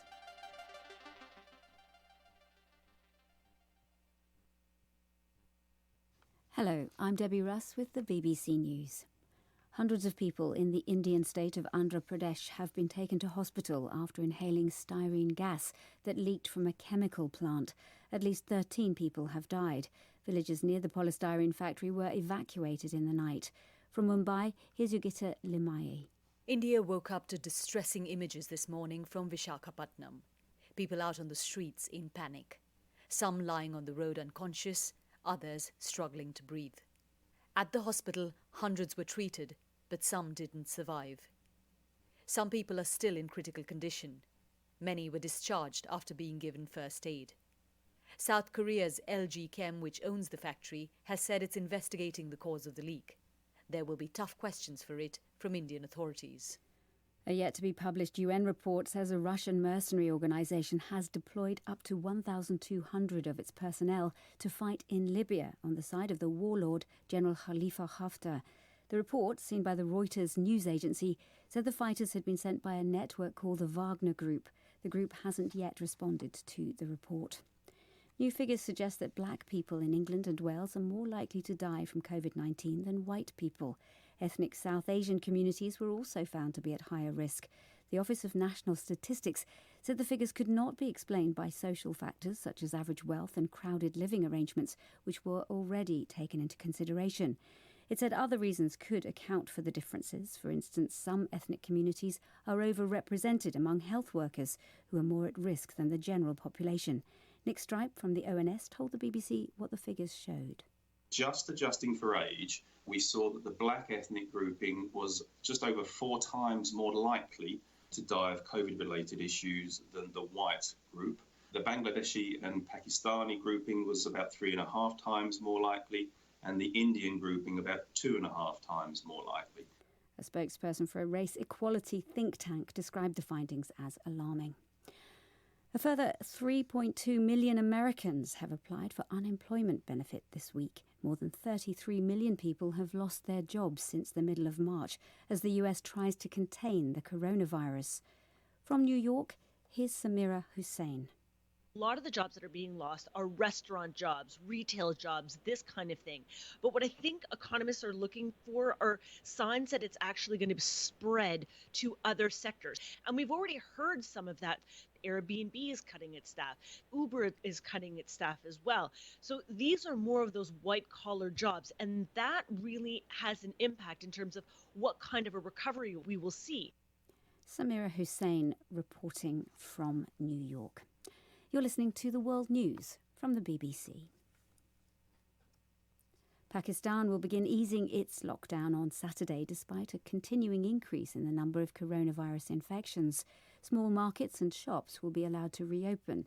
The Prime Minister Imran Khan said the country's poor could no longer afford to live with the strict restrictions, but he warned the lockdown could be reimposed. Schools and universities will remain closed until mid-July.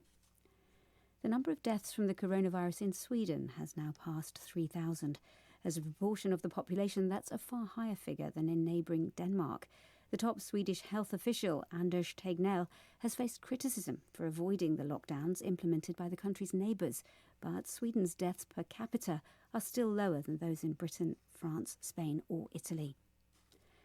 Japan has become the second country to approve the antiviral drug remdesivir for use in treating coronavirus patients. It received authorization in the United States last week. A trial of the drug, which was originally produced to treat Ebola, showed its shortened recovery time for COVID-19. The Japanese games maker Nintendo has posted a leap in profits as people around the world stuck at home because of the pandemic turned to gaming. The firm's net profits increased by a third over the past fiscal year. Here's Will Leonardo. Nintendo's sales have been boosted by its much-anticipated new game, Animal Crossing New Horizons, released just as people around the world were told to stay inside as the pandemic spread. The game allows the player to create their own island dwelling, interacting with human-like animals and other gamers who pass by in a complex universe replete with its own currency and stock market. Sales of Nintendo's Switch consoles have also jumped. Police in Britain have warned of an increase in road races and extreme speeding as drivers take advantage of the quieter roads. Dozens have been ordered to appear in court, including one driver accused of hitting speeds more than twice the legal limit on a motorway. BBC News. That was the Win FM headline news, brought to you by KDP Enterprises, Caribbean Alliance, Carrie Brewery, CNC Trading, The Grange. Did you know that the Grange Healthcare Facility is the first purpose-built non-governmental healthcare organization on St. Kitts, offering 24-hour nursing, therapeutic and residential care for older adults? It's situated at Otley, 7 miles east of Vastair in beautifully landscaped surroundings. The Grange has a team of highly trained professionals and provides care that's rated as being comparable with UK and North American standards. The Grange offers varied accommodation to suit your individual needs, and our all-inclusive packages make the cost of care per hour the most competitive on the island. Services include convalescent care for all ages, daycare facilities for older adults, rehabilitation services, and training and continuing education for healthcare providers. For more information, call 466-5525 or 465-8020, fax 466-8221, or email thegrangehealth@gmail.com, or visit our website at www.grangehealthcarefacility.com.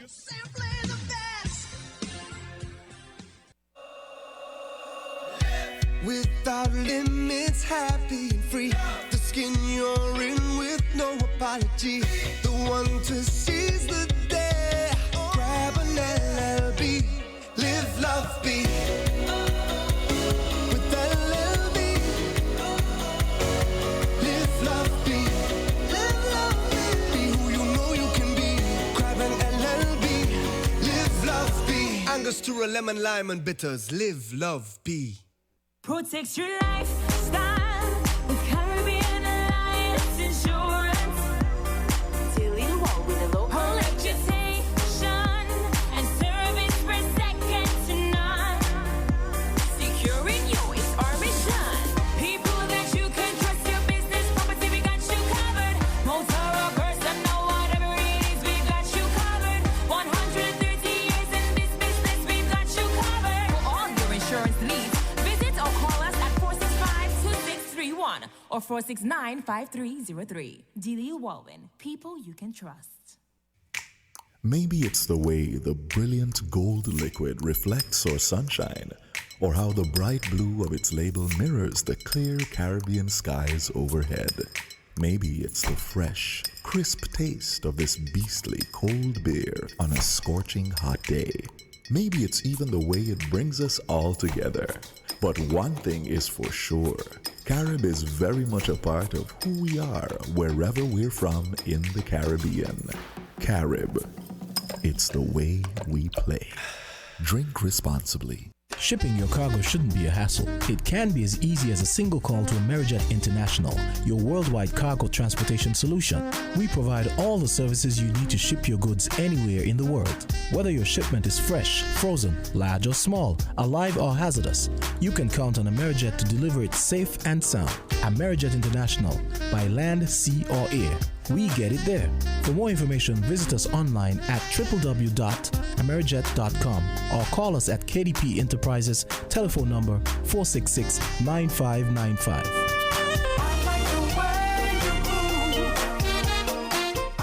We're different. We're 98.9. 98.9. Win FM. When it's the last time that you've had lunch or dinner away from home? The ambience of Sweet Cane on Port Zante provides you with that touch. Sweet Cane daily specials include burgers, wraps, soup, and tasty seafood dishes. Sweet Cane also caters for events and special parties.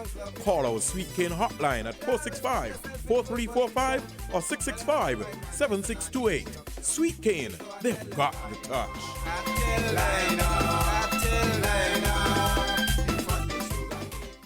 This is your local weather forecast brought to you by Sweet Cane.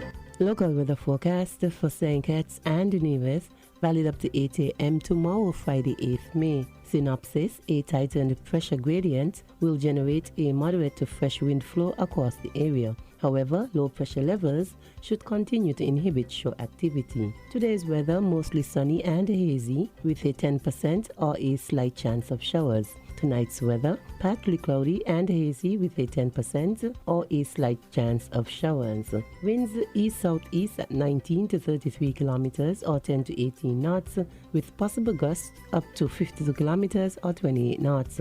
Seas 1 to 1.8 meters or 3 to 6 feet. Today's sunset 6:33 p.m. and tomorrow's sunrise 5:41 a.m. This has been your local weather forecast for St. Kitts and Nevis, valid up to 8 a.m. tomorrow. Sponsored by Sweet Cane. When is the last time that you've had lunch or dinner away from home? The ambience of Sweet Cane on Port Zante provides you with that touch. Sweet Cane daily specials include burgers, wraps, soup, and tasty seafood dishes. Sweet Cane also caters for events and special parties. Call our Sweet Cane hotline at 465-4345 or 665-7628. Sweet Cane, they've got the touch.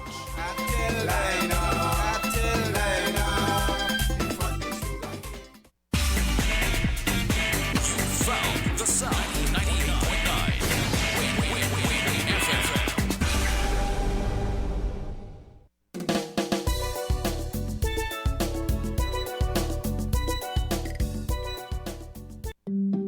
Why not stay in? Turn off the alarm clock and sleep some more on your perfect mattress from Quartz.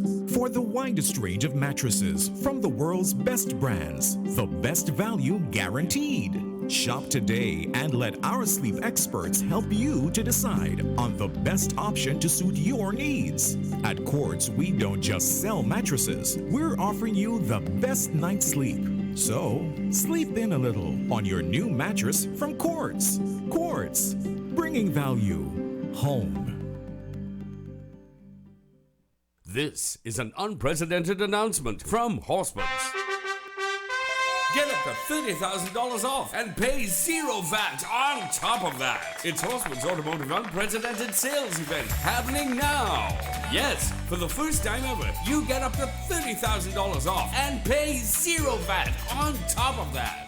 Yes, pay zero VAT and get up to $30,000 off on top of that. This has never been seen before. Unprecedented savings at the Unprecedented Auto Sales Event at Horseman's Automotive. Up to $30,000 off and pay zero VAT on top of that. Let me repeat, up to $30,000 off and pay zero VAT on top of that.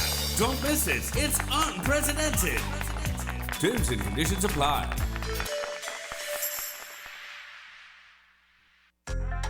Flow helps you stay connected to what matters. Simple plans and a better network mean that you can enjoy 30 days of unlimited social messaging, 10 gigabytes of reliable data to use as you like, and 1,000 local anywhere calls and texts. With the always-on prepaid plan, all for $100. Keep your number when you switch to St. Kitts' most reliable LTE network. Switch to Flow. It only gets better.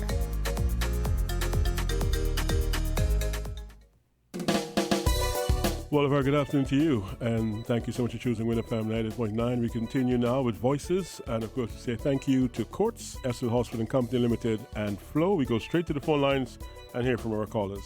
Caller, good afternoon. You're live and on the air. Good afternoon, Mr. Bacchus. Yes, good afternoon, Miss Henry. Good to hear from you. What's up? Yeah, man, I won't be long. I just want to give a little explanation about the surplus. Oh, yes, thank you. Go ahead, please. Now, for those who are interested, if you go on to the Ministry of Finance, mof.kn, you can find the copies of the estimate of expenditure. They're online. And that would give you an idea as to what you're talking about. You're here talking about primary balance and overall balance. I think sometimes people get confused. Now, government have two kinds of expenditure. One we call recurrent, which is the everyday running expense, and the capital expenditure when they do works, electricity, water, construction. Those are called capital expenditure.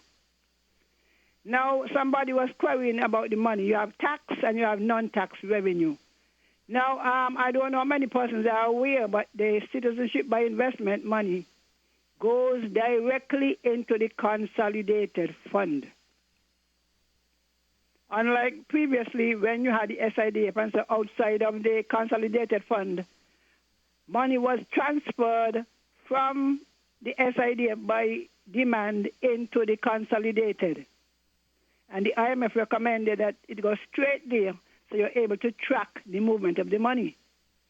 So the increase in the government revenue is due in part to the direct flow of the citizenship investment money, processing fees and stuff like that, into the consolidated fund. Consolidated means add up, put together the money of the government. So we start there. So, of course, government now has access to a larger pool of money. The primary balance is the difference between the revenue and the expenditure, including the amount paid on debt, interest and principal, because that's an expense the government has to pay on its debt. Now, so you will notice when they say they have a surplus, that the primary balance sometimes is usually bigger than the overall. You then take out the debt, the interest paid on the debt, you get the overall. Now, on the recurrent, we have what's called recurrent account, recurrent revenue, salaries, goods, services, transfers, things are everyday running. Those are put against the revenue from taxes, non-taxes. Now, if you got a copy of the book, Mr. Bacchus, you could look at it. You will see that the land, sale of land, government sell land, and the money they get from the citizenship by investment thing, they fall under non-tax revenue. And, of course, with the money going directly into the government accounts and the expenditure recurrent, not exploding, of course, they're going to have surpluses. So this is where they get the surpluses from. Any clearer, Mr. Bacchus? Yeah, no, I think you're doing quite well. I think you also had the Hurricane Relief Fund in 2017, wasn't it? All of those go directly into the consolidated fund. Yes, so you got beyond. So you have more money. You have money. Actually, sometimes if you look at the accounts, you will notice that the government could have a deficit in that they can collect less than they spent if you took out the non-tax revenue. So we did not include the non-tax revenue, the citizenship, the sale of land. And this is nothing new happening under our governments. That is why they move money. Like under the former one, this one don't have to move, because it go directly. Under the former one, they would move money into the consolidated as the government requests. So that is where they get the money from. It's not the magic.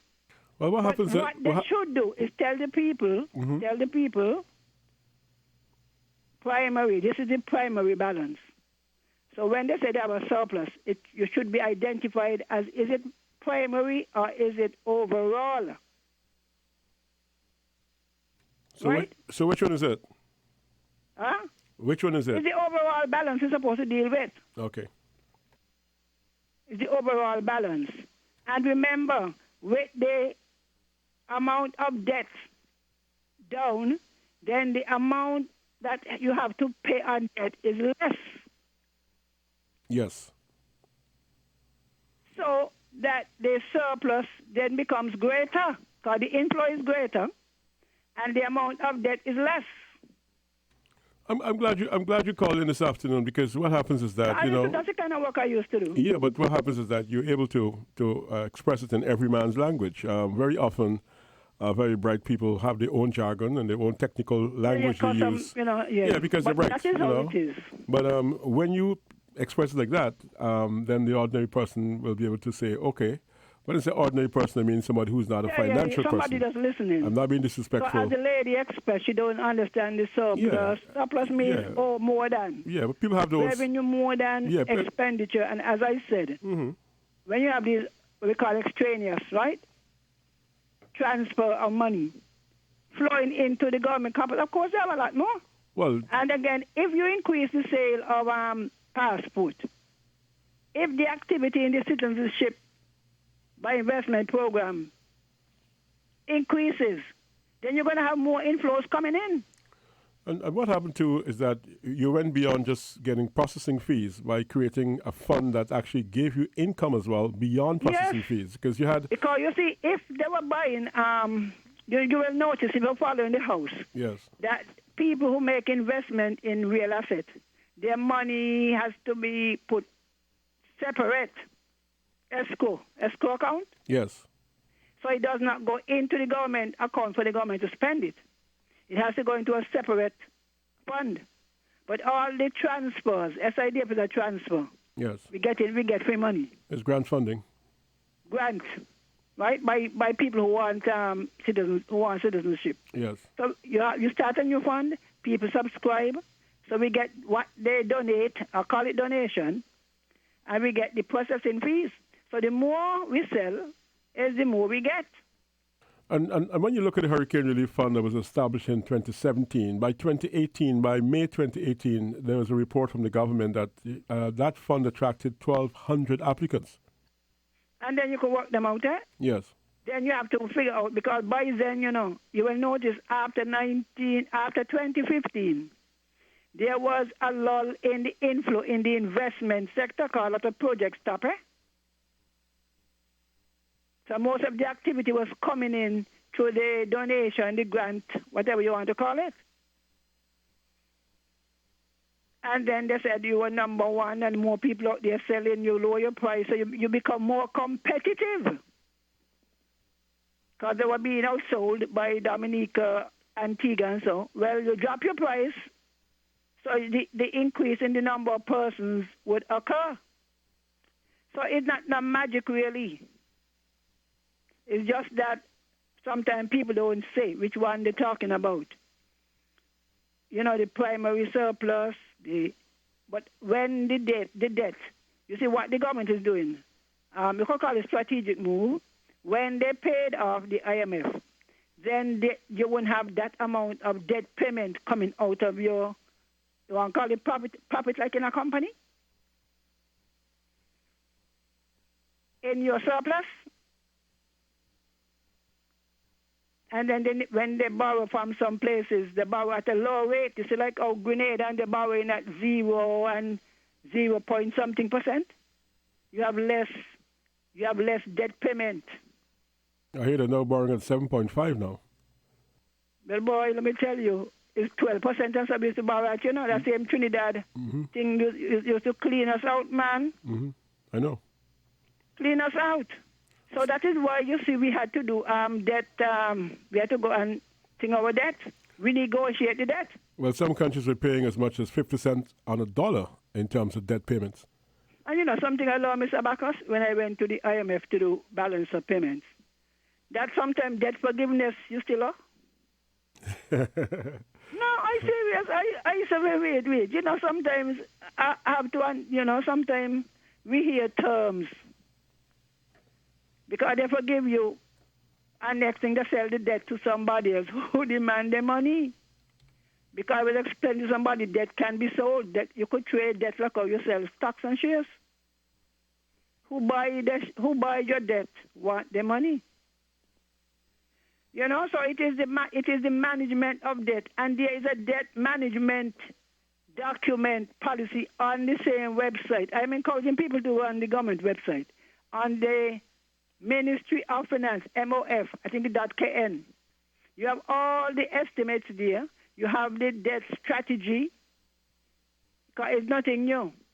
It was done since you had with the IMF and so. It tells you how they will manage the debt. But you can't send everybody to go read that, eh? You have to tell them, you No, have to but explain it. people who, I'm encouraging other people, because there are other people who know. Even the young lady who was speaking after me, she's eloquent, she's intelligent, she can go and read and then explain to people. Because sometimes when the politicians talk, they leave you more confused, because sometimes they don't know no better either too, eh? Because you have to be in it. Like, you need somebody from the Ministry of Finance, the Financial Secretary, somebody who works in that office to explain to you. Because sometimes people out there, a lot of things people out there don't know, You know because you work in the system. When you work in the system, you understand the terms. You're trained. You know what goes into things. And the reserves. She asked about the reserves. Now, according to the law, the ECCB currency must be backed, and I'll explain what back means, by at least 60% of foreign reserves. Now, the central bank does that by buying shares, investing outside, usually in other government shares, eh? Like they used to invest on the UK stock market. Different, more kind of stable. You notice when the recession, they lost a lot of money because the shares had plummeted. I don't know what is happening now.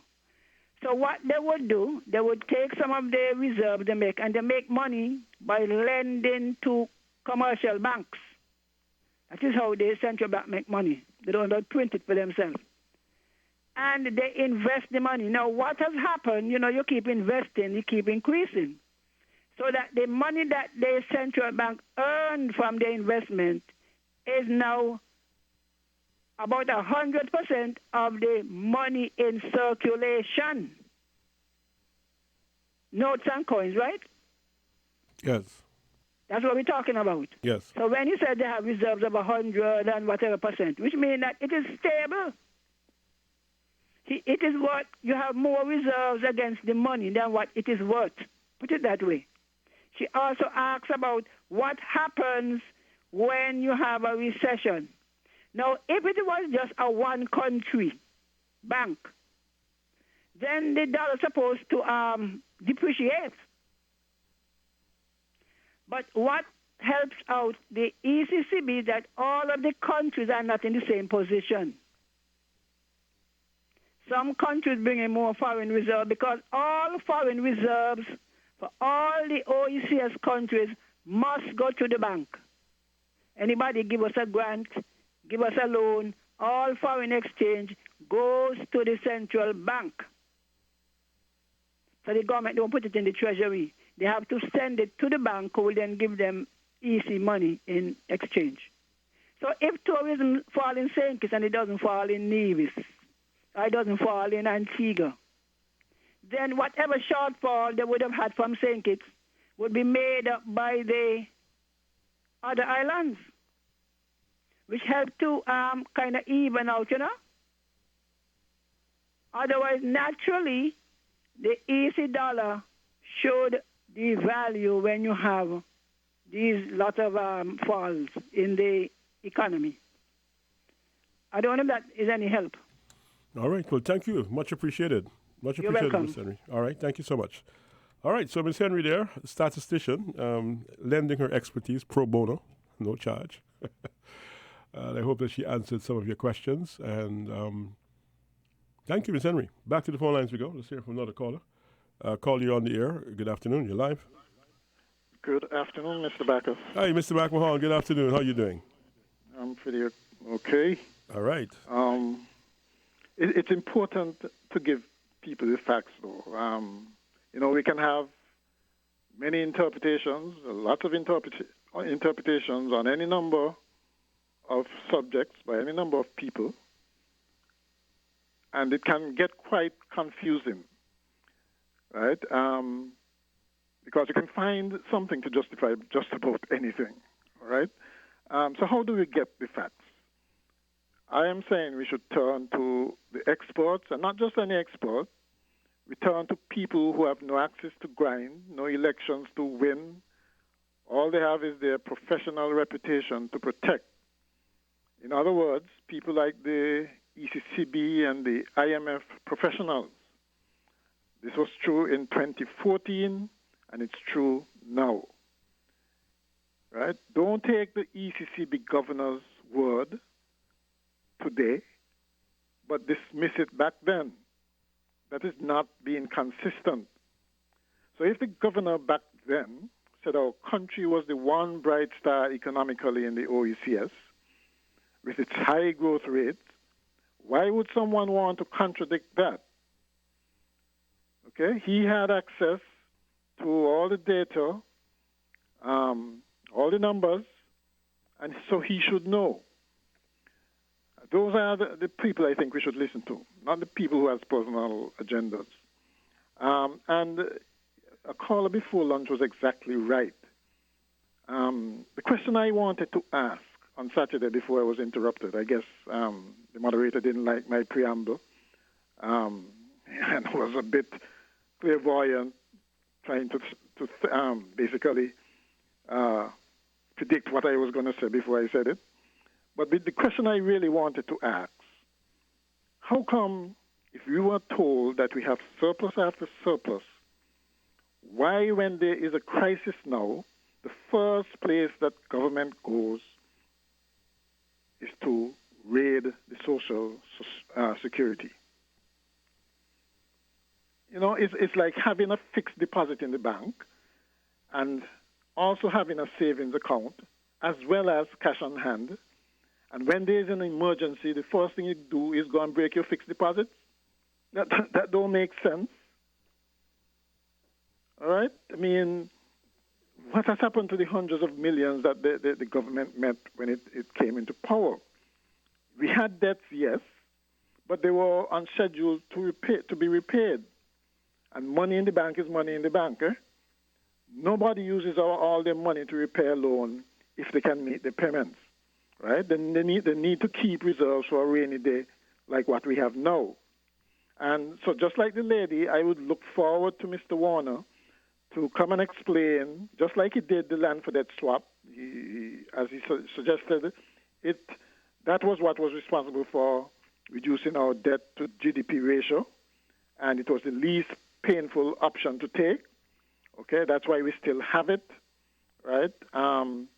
But I'd look forward to him explaining the difference between, for instance, the surpluses we have and the reserves in the central bank.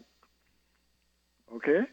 And like I said, why do we have to go to Social Security, which was not designed for that particular emergency, for these purposes? And of course, if it's last resort, it's the last resort. Okay?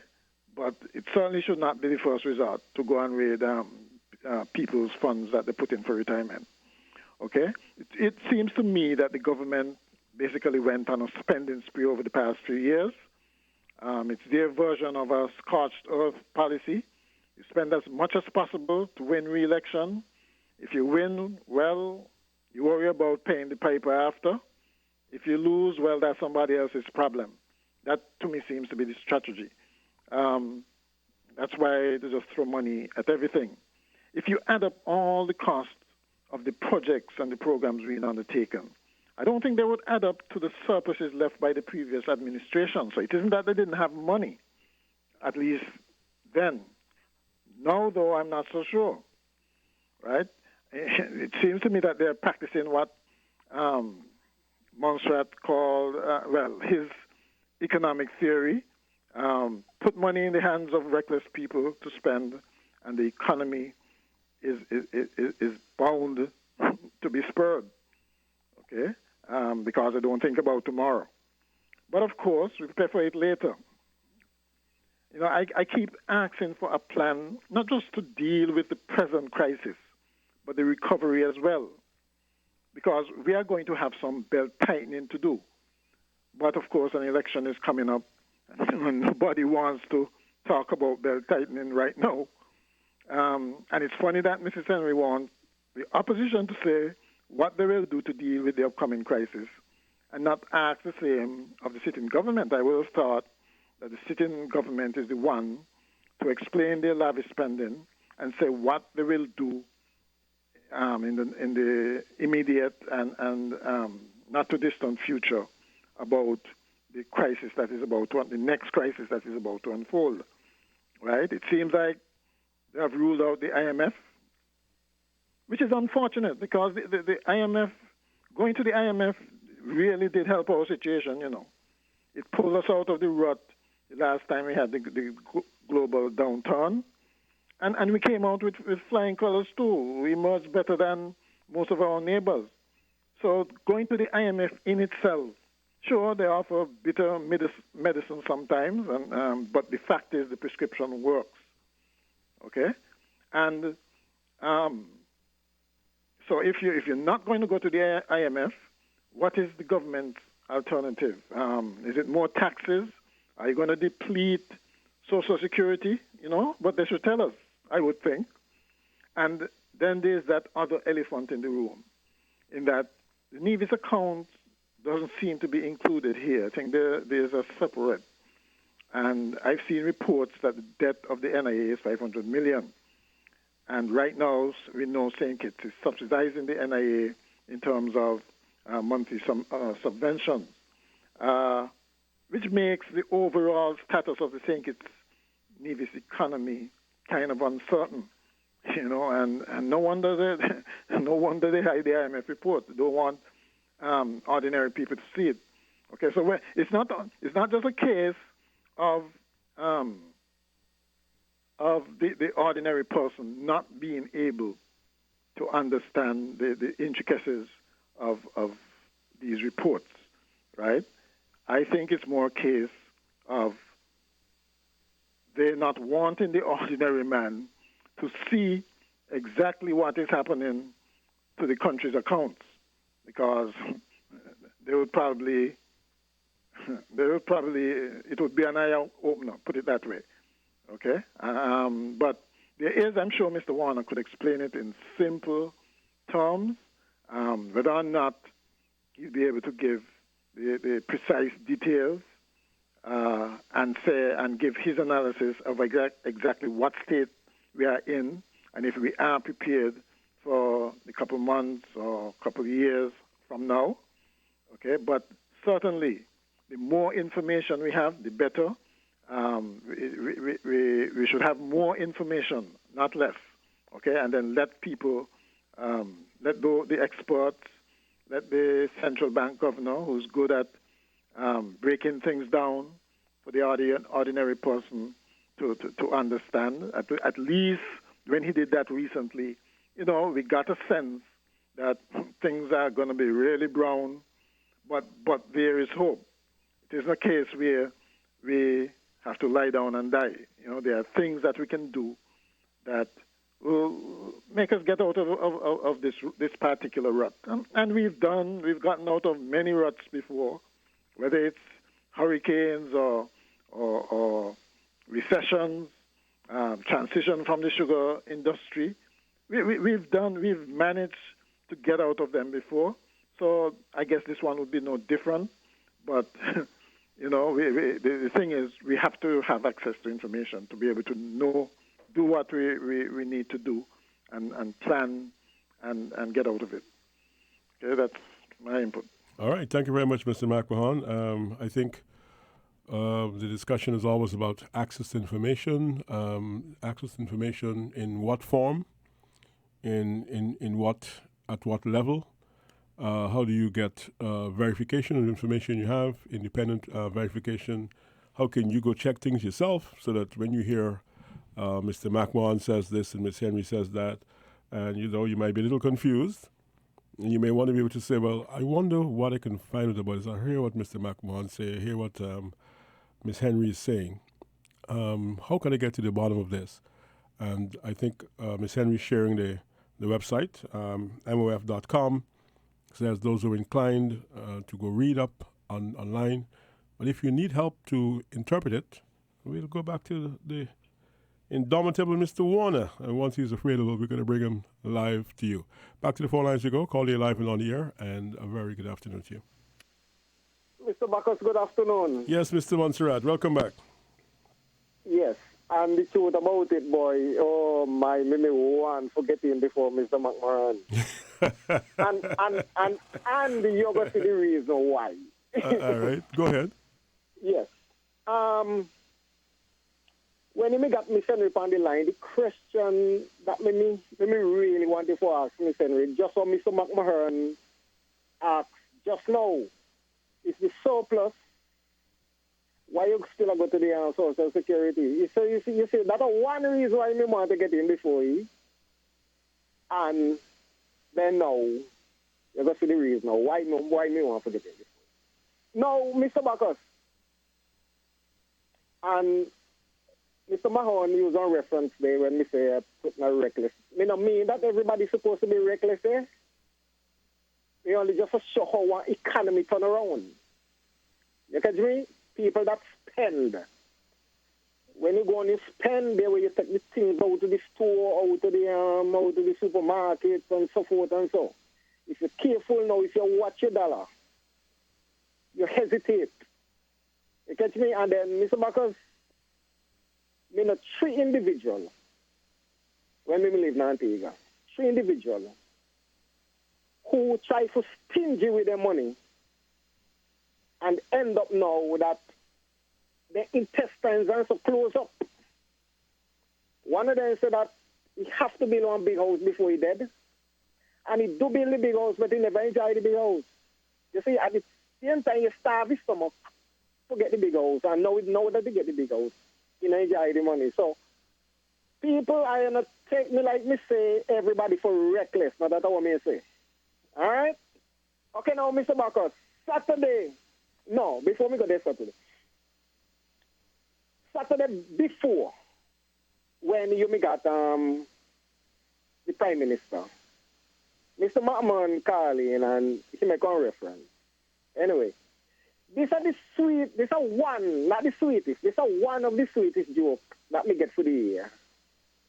The reply of Dr. Timothy Harris. I am McMahon and them confused, just confused. Before the disease come, before the disease, lock down the country. Now the country lock down. The free Myra McMahon. Up the country. Confused, just confused, right? No. Me say all that they know for say this. Say Myra McMahon come in Saturday. And my good friend, Gap, me got nothing against Gap. And you're going to see that me got nothing against Gap. And he no allow Mr. McMahon to make a comment. He take one swipe. Carla, this is not Bacchus show. No. That the turn, Mr. Bacchus. Me sorry that me want to dump on Socrates. But me sorry that you, but this is the opportunity that me get, so let me use them. Mr. Wilkins turned me off right away. Because if you watch the program them, no, his program, let me be fair to Mr. Wilkins, Mr. Wilkins' program. He go doing the best that he can, and remember, he not got the whole day or the whole year or the whole month. He got a couple hours, and he personally wanted to get in certain things. So then we have to be fair at his program. But the swipe now, comparing his program now to another program, that they unfair. The part they unfair. No. If Mr. Wilkins may run the program like how you run on Mr. Bacchus, man, day to day, you'll find that sooner or later, he not got no callers. You get me? Me not tell you this because I'm in front of your face, but you're doing a very good job, Mr. Bacchus, because if you recognize, and people should who are listening recognize, the moment you start to come with topics, and try to be strict and so forth and so. You're not going to call us. You allow people to say what they got to say. Then, if you even check most of the program, people are coming with them personal point of view. You know what I mean? Mr. Mahon come and he stop the water. And when the rest of us then come behind, criticizing what Mr. Mahon say. So then I therefore what happen now? Mr. Mahon make the program for Voices. You get me? And plenty of people don't even recognize that they. So if you not got callers like Mr. McMahon on them, sometimes you not got a program, you got a dead program, you sit back and you have to find yourself up like clips and clips and clips and clips. Why? People out there like they not got nothing to say until when somebody says something. So, Mr. Wilkins, although me can see where he may try to come from, at the same time again, the Prime Minister, me know it personally, but let me tell you, Dr. Timothy Harris now want nobody to defend it. Me listen to it and he can defend himself. He can defend himself. And then a little later in the program, Mr. Wilkins still allow other people to call in and say some things. So that again, it come a little bit more unfair again. Mr. Wilkins, they got nothing against you, but the swipe that you take, you're not good on one good road.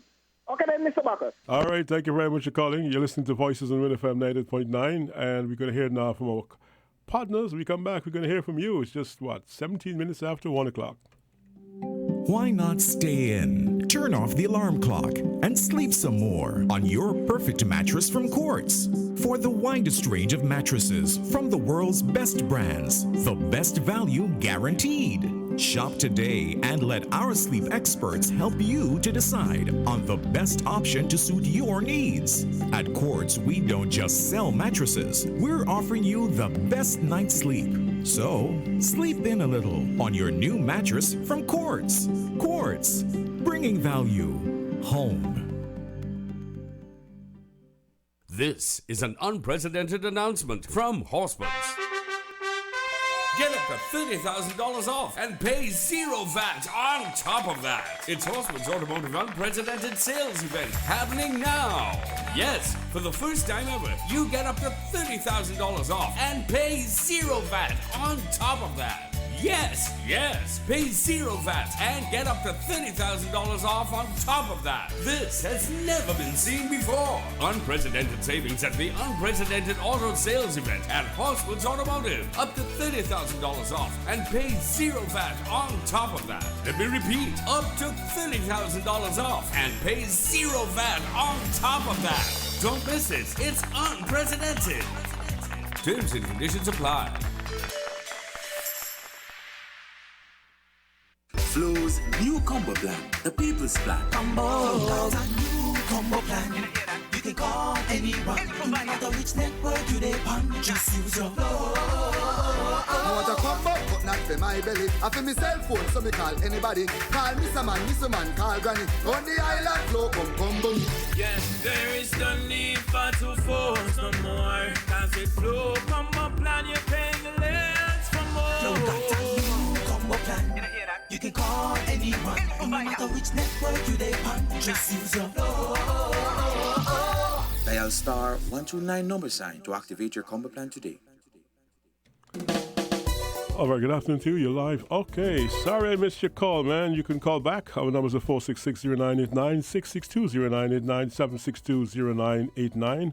Well, you know, the briefing yesterday, very interesting presentation there, and I did say to you I will play that for you once again in case you missed it. It was a presentation by the director of prisons. And, you know, of course, when you talk about social distancing and physical distancing, and you look at the situation in a prison, any part of the Caribbean, perhaps any part of the world, you're going to have some issues. Let's join this excerpt here now from yesterday's briefing of the National Emergency Operations Center, conducted, of course, by Mr. Lesroy Williams. Of Corrections of Her Majesty's Prison, Mr. Terrence James, to address us. Mr. James.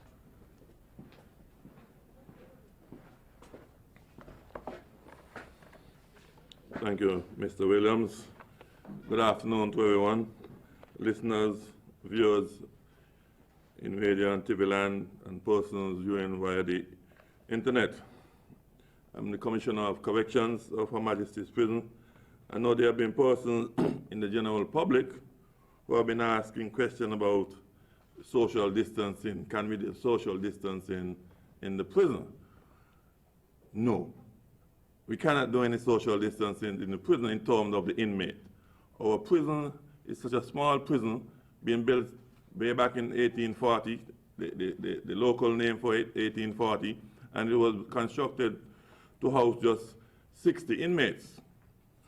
As of 8 o'clock this morning, we have at Her Majesty's Prison 184 inmates, 22 of which are on the island of Nevis, and 162 in Her Majesty's Prison in Bastille. So you see, we are somewhat overcrowded at this time. We have taken proactive measures very early at Her Majesty's Prisons. From since the 22nd of March, we stopped all visits to Her Majesty's Prison, and so the general public had no access to our inmates. And so this was the major proactive steps that we would have taken to minimize or prevent any contamination at Her Majesty's Prison. The inmates and the staff were also educated about the COVID-19 virus and how it can be transmitted. And so we had doctors came into the prison and had some sessions with both the inmate and the staff.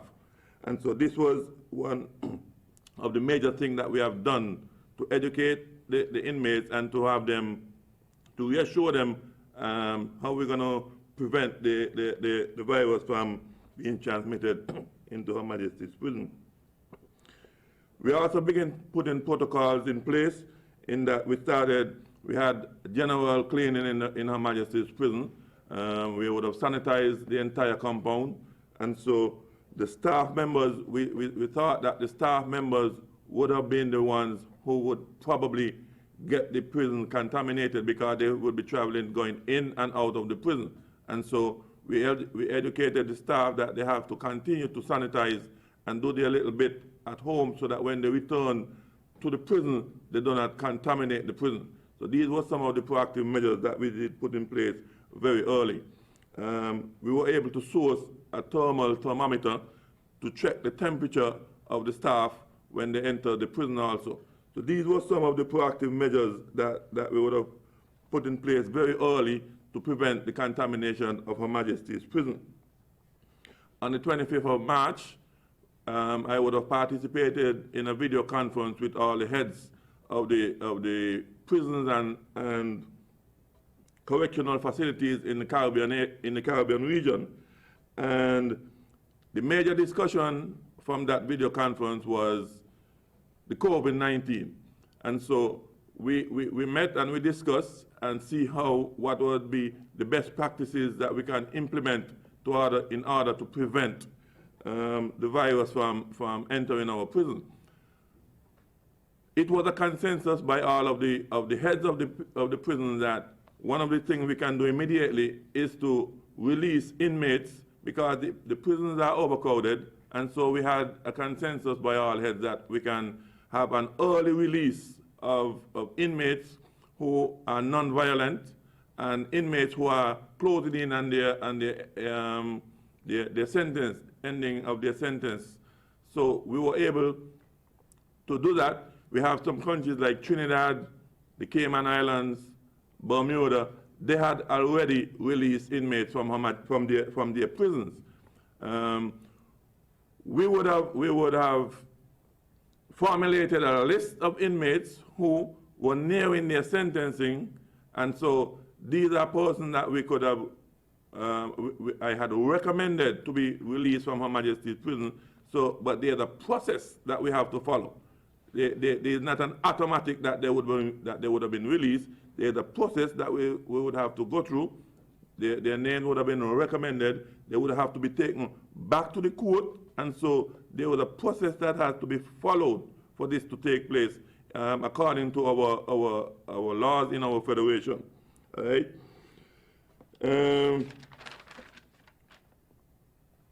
We have been in touch. I have been in touch with my other counterparts in the region, and so far as of today, the 6th of May, none of the English-speaking territories, of the prisons in the English-speaking territories, have any infection of the COVID-19.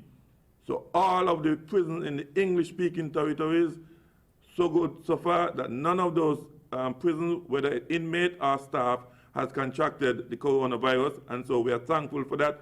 And I do not want Her Majesty's prison in St. Kitts to be the first to have any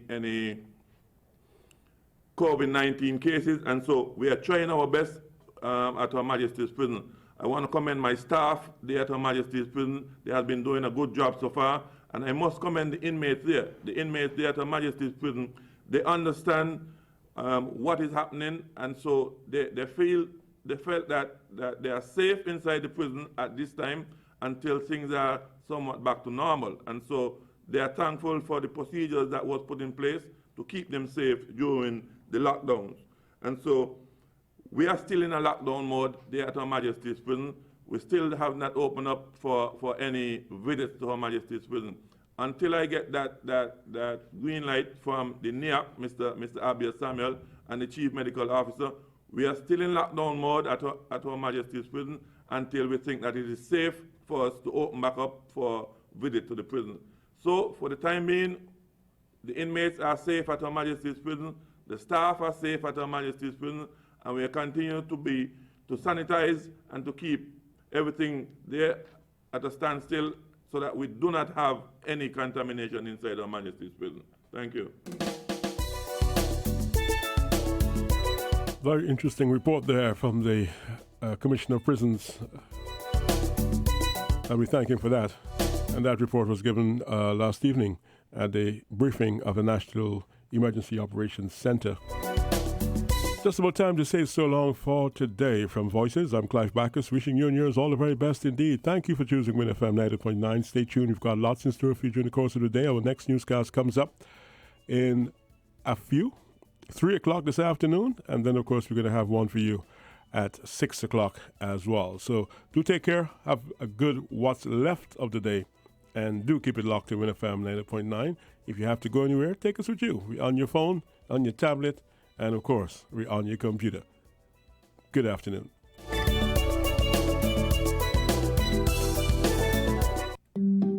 Why not stay in? Turn off the alarm clock and sleep some more on your perfect mattress from Quartz. For the widest range of mattresses from the world's best brands, the best value guaranteed. Shop today and let our sleep